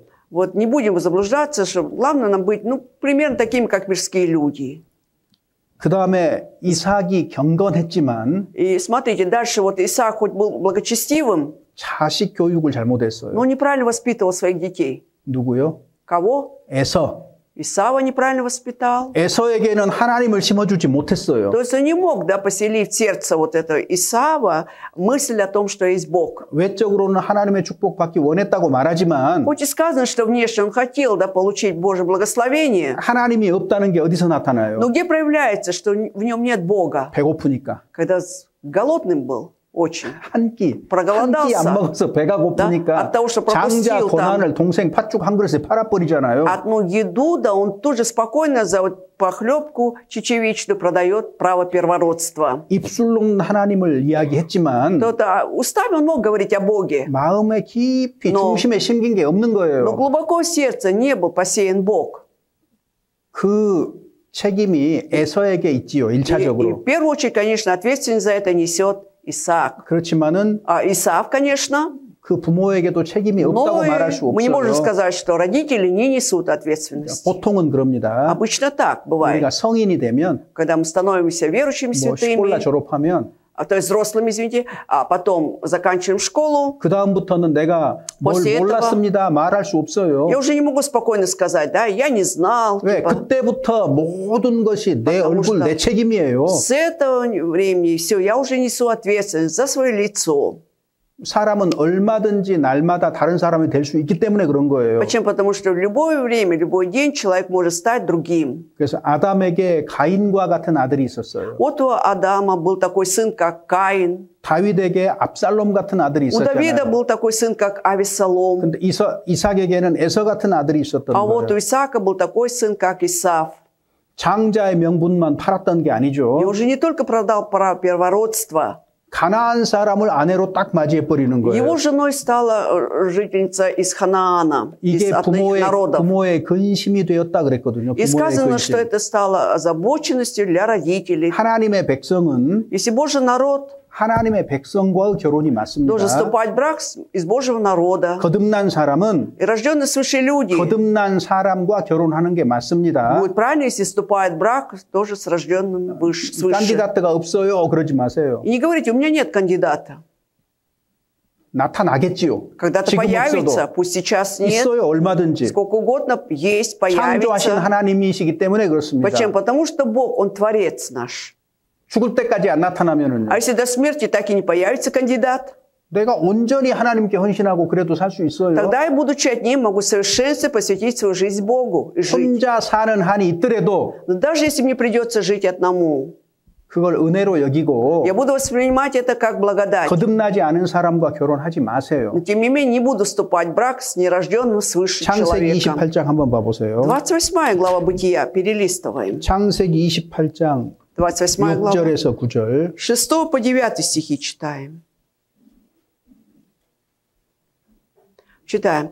Исав увидел, что Исаак благословил Иакова и, благословляя, послал его в Месопотамию, взять себе жену оттуда и заповедал ему, сказав, не бери жены из дочерей ханаанских. И что Иаков послушался отца своего и матери своей и пошел в Месопотамию. 자, 가나안 사람의 딸들 중에서 아내를 그렇죠. 취하지 말라. Так, не бери жены из дочерей ханаанских себе жену. 왜 그렇죠? Почему так сказал? 여호와 하나님 신앙이 없기 때문에 그런 거예요. Потому что у них нет веры в Бога. 그리고 보통 남자들은 아내의 영향을 받기가 아주 И 쉬운데 очень легко, что на мужей оказывает влияние жены больше. 아내가 이방신을 섬기니까 А если жена будет служить языческому Богу, 기울고 영향을 받을 수밖에 없는 тогда 거예요. точно он попадет под ее влияние. 그 위험을 알기 때문에 Зная об этой опасности, 그 사람들과 그 사람 중에서 가나안 사람 중에서 아내를 취하지 말라 Исаак 그랬어요. сказал, не бери жены из дочерей ханаанских. 이 원리는 신약 시대에도 그대로 이어집니다. И этот принцип, как в Ветхом Новозаветное время, как есть, он работает. 이방인과 함께 멍에를 매지 말라고 Не 하셨잖아요. становитесь под одной ярмо с язычниками. 어떻게 우상과 하나님이 함께 할 수 있느냐 그 Как 말이에요. могут это идол и Бог существовать вместе? 여러분 구원받은 사람에게 결혼은 매우 중요합니다. Вы знаете, для спасенного человека вопрос брака является важнейшим вопросом. 누구하고 결혼할 Да? 것이냐가 С кем 굉장히 중요해요. вступить в брак, это очень важный вопрос. 결혼의 기준을 성경대로 딱 세우세요. Именно вот это критерий брака, да, он должен взяться из Библии. 첫 번째가 거듭난 사람이에요. Первый критерий, чтобы был рожденным 이게 свыше. 제일 중요한 기준이에요. Это важнейший принцип. 근데 사람들이 실제로 결혼을 하는 것을 Но 보면은요. когда посмотришь, как на практике люди вступают в брак, 그런 기준이 무엇인지를 알면서도 зная, да, в чем заключается этот критерий, 여러 가지 육신의 조건들을 감안하더라고요. но я смотрю, что они берут во внимание всякие вот эти плотские какие-то условия. 혼합된 생각을 가지고 То есть вот 있어요. эти смешанные мысли у них есть, 그렇게 해서 결혼을 해요. и таким образом вступает в брак. 그 결과가 비참합니다. Но результат бывает несчастным. 그 비참할 수밖에 없어요. А это естественно. 생각이 다른데 Когда мысли разные, мышление разное. 생각이 다르니까 하는 행동도 Да. 다르죠. Естественно, и поступки будут разными. 보세요. Вот смотрите. 서로 다른 두 민족 출신이 결혼을 해봐요. Вот представьте, это из разных, допустим, национальностей вступает в брак. 그 가정이 안정되기까지 얼마나 많은 시간이 Да? 걸리는데요. И столько времени понадобится на то, чтобы в этом мире был мир и лад. 왜 Пока 그럴까요? 왜 брак не 그럴까요? будет прочным. Почему? 살아가는 방식, 생각하는 Поэтому 방식이 다르기 почему-то у 때문에 всех 그런 разное 거예요. прошлое, да, образ мышления, образ жизни, у всех был свой. 그렇지만 교회 안에서는 Но, по крайней мере, в церкви 어찌됐든 во всяком 거듭난 случае, 사람과의 결혼입니다. первое 다른 건 условие, 없습니다. другого условия нет. Первое условие – родиться свыше. 그리고 결혼했으면 А если вступили в брак, 이혼 불가입니다. развод невозможен. 이혼 불가예요. Все уж. 그러니까 Развод не 얼마나 допускается. 신중하게 생각하고 И 결혼해야 поэтому насколько 되겠습니까? внимательно нужно, да, подумать, чем вступить в брак, прежде чем 그리고 вступить. 올바른 옳지 않은 방식으로 결혼하잖아요. И когда неправильным способом вступает в брак, 그러면 그걸 살면서 그대로 다 받는 거예요. и тогда все это 그 будет 고통이 계속 되는 거예요. отражаться в его последующей семейной жизни. Он будет страдать. 그래서 가정 생활이 평안한 것이 아니라 고통스러워져 И вместо 버려요. того, чтобы семейная жизнь была мирной, там от ней трудности. 그래서 가나안 사람을 아내로 맞이해 가지고 부모에게 근심을 끼친 겁니다. И поэтому Исаак взял себе жену из ханаанских народов, и из-за этого родители сильно переживали. 말씀드린 대로 이삭은 Как я говорил, Исаак 그리스도의 예표잖아요. – это прототип Иисуса Христа. 모리아 산에 드릴 때 И когда жертву принесли на горе Мария, 예수님이 십자가를 지신 것을 보여주고 있고 тем самым показывается, да, что Иисус когда-то понесет крест. 그 창세기 24장에 보면은 24 главе Бытия. 22장에 그 모리아 산 얘기가 В 나오잖아요. 22 главе описывается рассказ о горе Мария, 그리고 24장에 и 보면은 уже в 24 главе 그 이삭의 결혼 얘기가 나오거든요. говорится о том, как затрагивается вопрос брака Исаака. 이삭이 리브가를 아내로 맞이한 것처럼 Вот так же, как Исаак взял жену Ревекку, 예수님이 также 교회인 Иисус, 우리를 신부로 맞이한 겁니다. а Он, значит, потом встретит нас, как невесту свою церковь.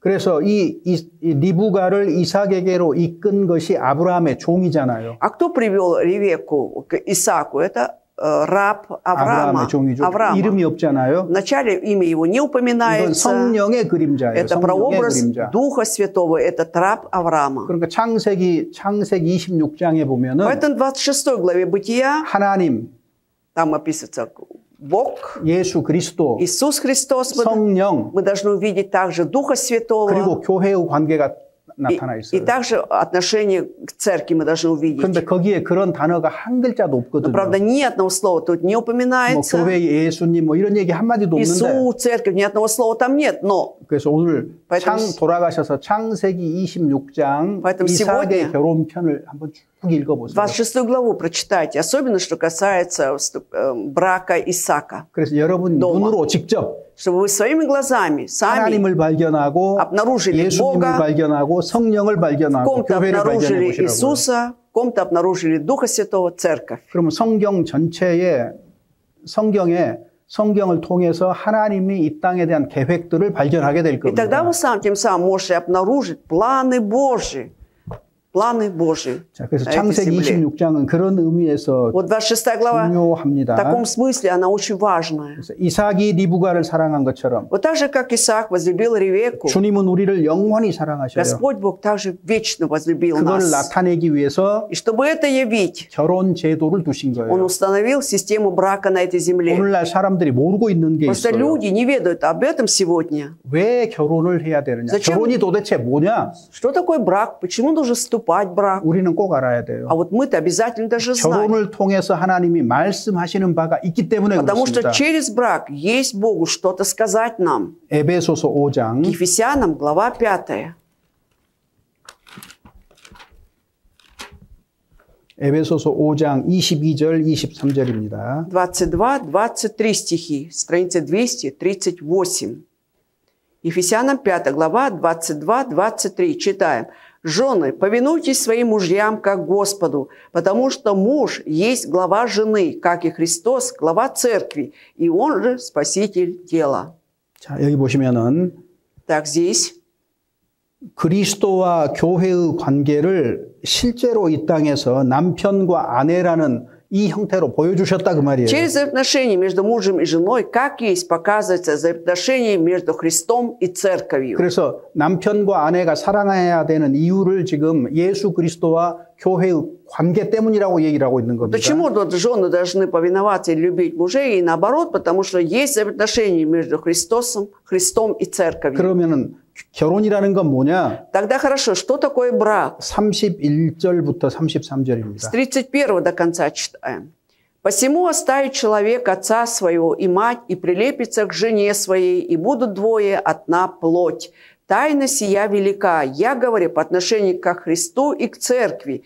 Так каждый из вас да любит свою жену, как самого себя, а жена да боится своего мужа». 사람이 부모를 떠나서 아내와 합하여 그 둘이 한 육체가 되었다. «Оставит человек отца свою мать, и прилепится к жене, и будут двое одна плоть». 부모로부터 분리입니다. То есть уже идет отделение от родителей, 정신적으로 분리하는 거예요. то есть как бы в разумном смысле имеется в виду, что вот отделяется она от родителей, они. 결혼했는데 Вот вступил в брак, 일이 있을 때마다 но каждый раз, когда что-то нужно, 엄마 이거 어떡할까요?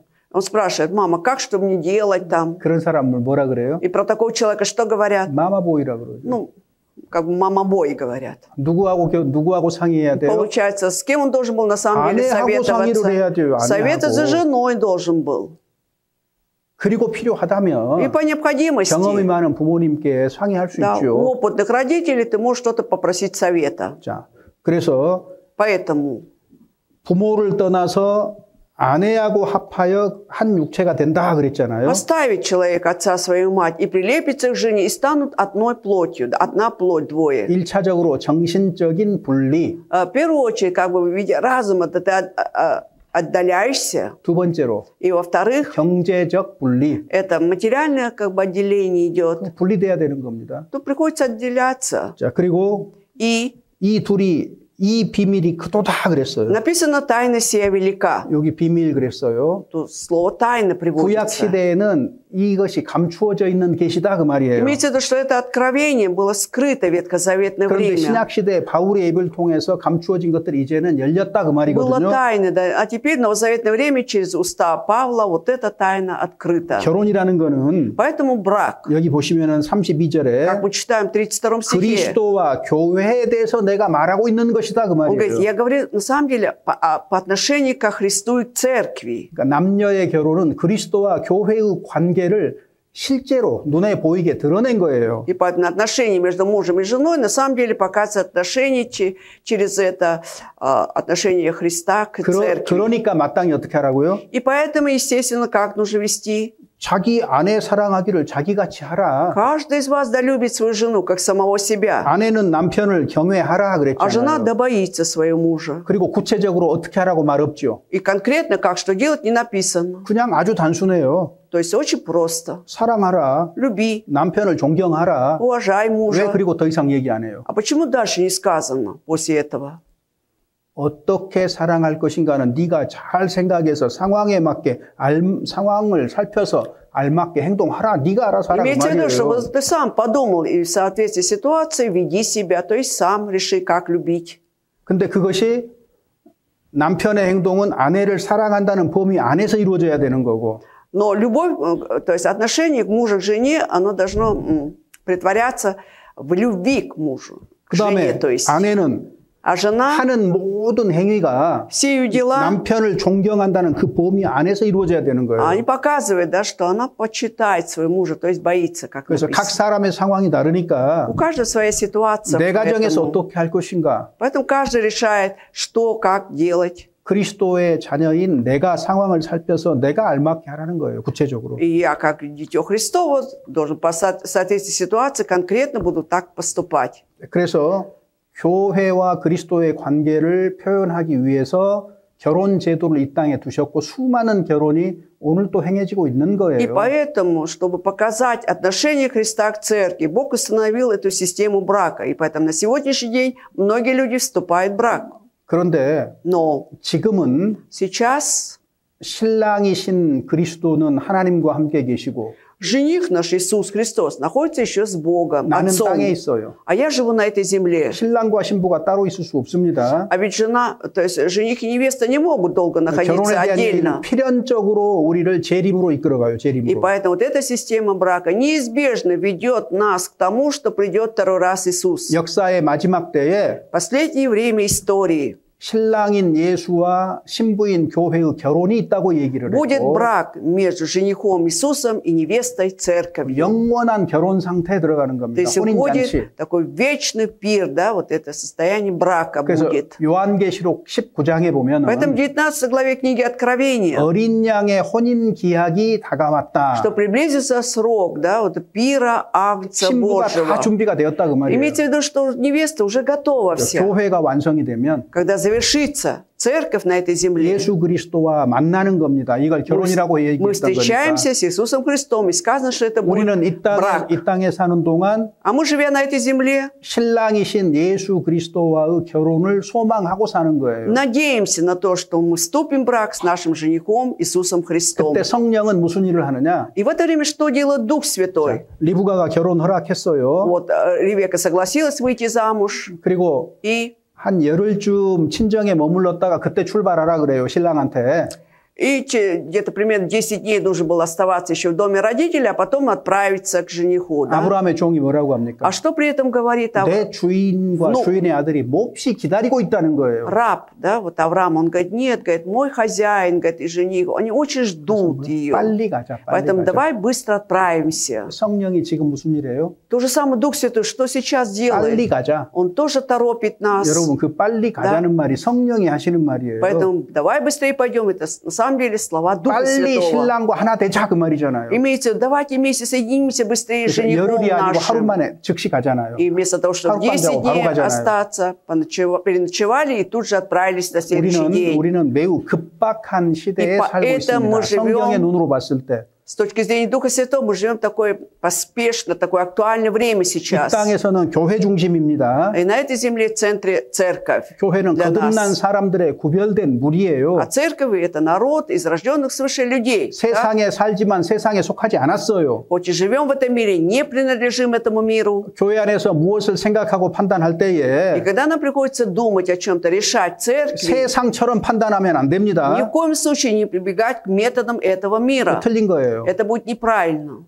하나님의 입장에서 판단해야 됩니다. 반드시. Всегда мы должны решать с точки зрения Бога. 지금 성령은 А Дух Святой, 빨리 가자 поэтому 그래요. 빨리 Он 가자. торопит нас. Пошли быстрее. 빨리 예수님 만나러 가자. Пойдем быстрее встречать Иисуса. 성경에 예수님이 재림하신다고 돼 있잖아요. Потому что в Библии написано, что придет второй раз Иисус. 이것이 곧 역사 속에서 이루어질 И 겁니다. это скоро в истории притворится. 성경 속에 아직 исполнится. 성취되지 않은 애언이에요. 재림은. То есть это пророчество как раз то, что еще не сбылось в Библии, это второе пришествие Иисуса. 초림하시겠다는 약속이 수천 년 만에 이루어진 것처럼 Вот так же через несколько тысяч лет после пророчества, что придет первое пришествие Иисуса, будет. 신랑인 예수님이 아. 다시 이 땅에 오신다는 것도 약속된 거고 И тоже было дано обещание, да, что придет жених Иисус Христос во второй раз. 오늘 오셔도 아무런 이상한 И 일이 поэтому, 아니에요. если даже сегодня придет, мы не должны удивляться. 기억하셔요. Только 빨리 запомните, 가자.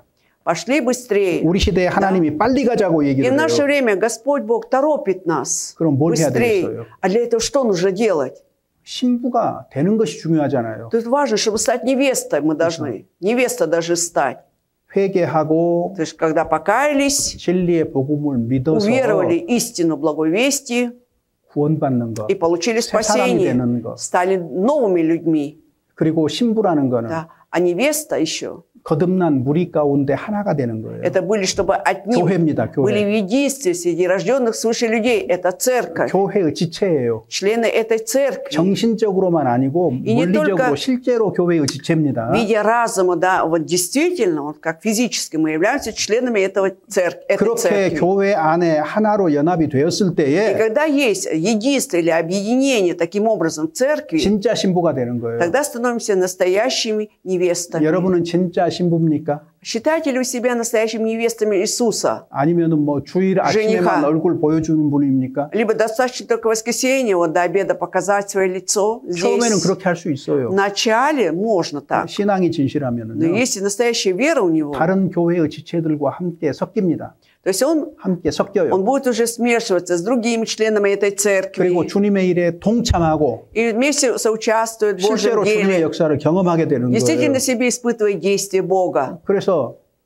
교회 안에 얼마만큼 많은 사람이 모였을지라도 И поэтому, сколько бы людей не собиралось в церкви, 누가 진짜 신부냐 그랬을 때는 когда скажем, а кто же настоящая невеста? 실제로 물리적으로 참여가 된 사람이기에요. Это тот, который действительно физически, да, является членом этой церкви. 마음으로 하나가 된다? И, допустим, сердцем он становится единым. 그게 진실한 거면 Если это действительно так, 실제로 교회에 참여가 되는 거예요. тогда он действительно является членом этой церкви. 그리고 너희는 마지막 때가 가까우면 가까울수록 И поэтому было сказано, что чем приближается последнее время, вот 모이기를 последний из 패하는 последних, 사람들의 어떤 사람들의 습관과 같이 하지 말고 не уподобляйтесь тем людям, которые имеют привычку оставлять свои собрания. 주님 오실 때가 되면 То есть с приближением Господа. 가장 소홀히 되는 것 중에 하나가 Вот 모임입니다. как раз 모임. почему как раз люди больше всего небрежно относятся это к вопросу собрания. 주일에는 Да? 얼굴을 В 보이지만 воскресенье он может показать свое лицо, 모임에는 얼굴을 안 비춰요. а на остальных собраниях его не видно. 이게 마지막 시대의 특징이에요. А это особенность последних времен. 근데 히브리서 10장에 주님은 Но в Евреи 10 главе Господь 모이기를 говорит, 패하는 어떤 사람들의 습관과 같이 하지 말고 не уподобляйтесь тем людям, которые имеют привычку оставлять свои собрания. 그날이 가까움을 볼수록 И чем приближается тот день, 주님 오시는 날이 가까울수록 то есть второго пришествия Господа, 더욱 모이기를 еще 힘쓰자고 되어 больше 있어요. подвязайтесь, старайтесь собираться. 세상이 어떻게 변한 줄 아세요? Вы знаете, как мир меняется? 교회가 시작될 때에 Начало становления церкви, 사도행전 2장에 во 보면은 второй главе Деяний. 베드로의 설교로 3,000여 명이 구원을 받았어요. 3000 человек получили спасение благодаря проповеди Петра. 그들이 어떻게 했습니까? И что они делали потом? 여러분 분명하게 Ну, 보세요. там ясно написано. 날마다 모이기를 힘썼다. Собирались 날마다. ежедневно, старались собираться. 날마다. Ежедневно они 그들은 뭐 собирались. 다 일도 안 하고 사는 사람이었을까요? Как вы думаете, они что, вообще безработные все были? 대부분이 Нет, 노동자들이었어요. большинство они рабочие 어부, были. 농부, То есть физический труд у них 뭐 был. 종, Земледельцы, рабы, 서로 рыбаки. 아주 드물게 부자도 있고 높은 사람도 있지만 Редко, наверное, были такой из знати, богатых людей. 날마다 노동에 Но 시달렸던 사람들이에요. это те люди, которые ежедневно занимались своим трудом 근데 физическим. 어떻게 했다고요? Но что они делали? 모이기를 힘썼다. Старались собираться. 언제 모였을까요? Когда собирались? 언제 모였을까요? Как вы думаете, они когда могли 하루 собираться? 일과를 마치고 Завершив рабочий день, 보편적으로 как правило, 모이기를 힘썼어요. и старались собираться. 자, 근데 지금 Но вот сейчас 2000년이 지나갔죠. прошло уже 2000 лет. 어때요? И как? 지금 교회 모이는 모습 한번 봐보세요. Посмотрите, как церковь сейчас собирается. 주일에만 모여도 된다는 생각이 아주 팽배하죠. То есть вот эта мысль, да, становится популярна, что достаточно в воскресенье только собираться, 그 다음에 а затем, 인터넷의 발달로 благодаря развитию интернета, 주일에도 몸을 안 можно 움직여도 되는 상태. и в воскресенье не двигаться, ничего не делать, не ходить в церковь. 그리고 모임에는요. А если приходит на собрание, 우리 안에서도 마찬가지예요. то есть у нас тоже такое бывает.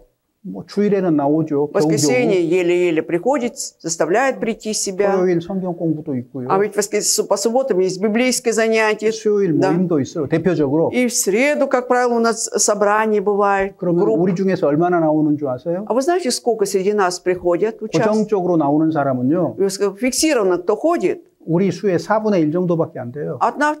3분의 1 내지 4분의 1 정도. Ну, может, 1/3, 1/4 часть, скорее 다른 사람은 всего. 다 어디 간 거예요? А где же остальные тогда? 정말로 주님 오시기를 소망하는 걸까요? Вот действительно ли они ожидают пришествия Господа? 정말로 하나님의 말씀을 기억이라도 하는 걸까요? Они реально, они хотя бы помнят слова Бога. 시대가 어떻게 흘러가도 Ну, как бы не текло время сейчас. 하나님이 우리에게 하신 말씀은 살아있는 말씀이에요. Но 살아있는 Слово 말씀. Божие, обращенное к нам, оно же живое. 우리가 있는 주일에 일. 모이는 것으로 충분하다고 생각하십니까? Неужели кто-то до сих пор думает, что достаточно только по воскресеньям 세상이 собираться? 얼마나 급하게 변하고 있고 Насколько мир сейчас резко 하루에도 меняется. 수많은 지식들이 쏟아져 За 나오는데 один день столько информации, знаний 그 собирается. 가운데 우리가 진리를 И среди 지키고 этого 살아가는 것이 쉽겠냐 그 말이에요. легко ли нам хранить истину и жить по этой истине? 주일에 모이는 것이 우리의 할 모든 일을 한 주간 할 일을 한 게 아닙니다, 여러분. И поэтому поймите, что вот то, что собираемся в воскресенье, это не значит, что вы все сделали то, что должны были сделать. 모이기를 패하는 일이 있을 것이라고 분명하게 Потому что 얘기했어요. явно написано, что будут люди оставлять собрание. 우리 시대처럼 안 모이는 시대가 있었습니까? А было такое время, чтобы вот так же не собирались, как сейчас плохо собираются?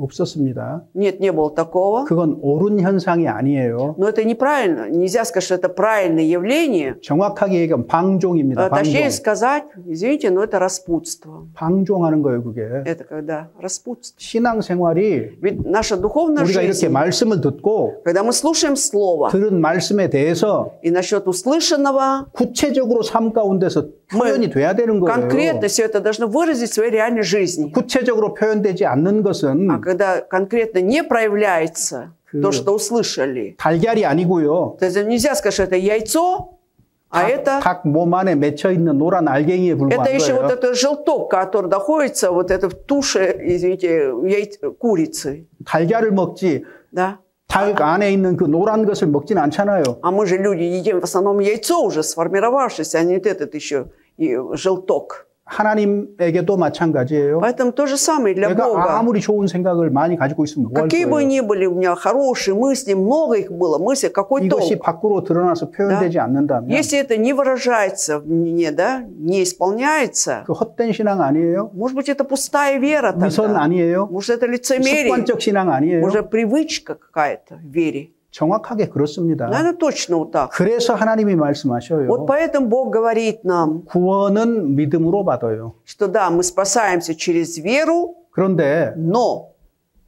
구원자도 그리스도의 심판대 앞에 나타나서 и спасенный ведь когда-то предстанет перед судилищем Христовым 내가 행한 Да. 모든 일에 대해서 판단을 и 받게 돼 должен 있어요. дать отчет за все свои дела уже. 믿음을 판단한다는 것이 아니라 행위를 Да? И 판단한다는 Бог 거예요. будет судить не веру нашу, а дела наши. 왜? 믿음은 행위로 드러나기 때문에 Потому что 그렇습니다. вера направляется через дела. 사실 우리 현대 교회의 큰 문제점이요. Вот я считаю, что самая большая проблема современных церквей, 첫 번째가 во-первых, 자기 구원의 확신이 부족하다는 거. во-первых, не хватает уверенности в своем спасении. 두 번째, Второй вопрос. 입으로 구원받았다고 하는데 Устами исповедуется, что спасенный, 구원받은 사람답게 살지 않는 거. но не живет, как подобает жить спасенным. 무엇으로 구원을 Чем он 보증하겠습니까? может гарантировать свое спасение? 너희가 믿음에 있는가 너희 자신을 시험하고 너희 Испытывайте 자신을 самих себя, 확증하라고 верили 얘기하셨습니다. вы, исследуйте самих 현재의 себя. 삶으로 증거되지 않는 증명되지 않는 신앙은 다 거짓된 거예요. Если я не смогу своей реальной 외식이에요. жизнью, да, ныне доказать свою веру, тогда это ложная вера. 세상의 교회는 그걸 받아들일지 몰라도 Может быть, мирские церкви, они этого примут, наверное. 하나님께는 결코 받아들여질 수 없는 신앙이다 그 말이에요. Но такую веру никогда Бог не примет, не признает. 그래서 리브가는 Поэтому Ревекка, 성도 즉 교회의 모형이었는데 она была прототипом, да, святых 지체하지 церквей. 예수님께 가는 것을 지체하지 않았어요. Поэтому она не медлила, чтобы быстрее идти к своему мужу. 교회의 완성을 위해서 사는 겁니다. То есть и то же самое мы должны жить для завершения церкви. 복음 전하는 거예요. 복음 전하는 거. Торопиться, да, благовествовать. 이 주에도 마르도비아에서 또 복음 전해요. И на этой неделе будет благая весть доноситься в Мордовии. 왜? Почему? 빨리 가자고요. 빨리. То же самое, торопит Господь Бог 빨리 нас. 가려면 교회가 완성돼야 Да? 될 거 А чтобы 아니에요. быстрее идти, нужно, чтобы церковь достигла 교회가 завершения. 완성되려면 복음이 활발하게 전해져야 될 거 А чтобы 아니에요. церковь пришла в завершение, чтобы благая весть активно 우리는 입을 проповедовалась. 닫고 있을 수가 없잖아요. Мы не можем закрывать рот свой. 빨리 가자라는 거는 회개하고 복음을 믿으라는 그 구원으로 초대입니다. Быстрее пойдем, это приглашение к спасению, чтобы покаялись и уверовали в 교회는 Евангелие. 그 일을 계속하고 И церковь подвязается постоянно в 그리스도인도 그 этом 일을 деле. 계속하는 И 거예요. христиане соучаствуют постоянно в этом деле. 아주 먼 길이었지만은 Хоть и дальний путь предстоял, 리브가는 과감하게 그 Но 길을 갔고 Ревекка, она смело присоединилась к рабу, отправилась. 우리도 마찬가지예요. И мы то же самое. 무덤으로 가던 발걸음이었어요. Ноги наши ведь шли к могиле. 근데 Но теперь 발걸음을 돌려서 мы обратили свои стопы. 하나님께로 방향을 정했으면은 Мы определили направление к Богу. 과감하게 떠난 날이 있을 И 거예요. тогда будет день, когда мы даже смело 그 отправиться. 길을 지금도 건강하게 가고 있느냐? 곧 목적지에 도착할 И 텐데. поэтому сейчас вот, да, я здраво ли иду по этой дороге, ведь скоро приду к месту назначения. 그리고 И 이삭이 아버지에게 갈 때에 когда Исаак отправлялся к отцу, 종 엘리에셀과 끊임없이 얘기하고 갔다는 거 성경에 기록이 되어 да, 있어요. когда раб вел вот это Ревекку, да, к Исааку, он бесконечно говорил о своем господине. 교제하는 생활입니다. То есть 교제하는 это 생활. жизнь вообще не можно сказать. Почему?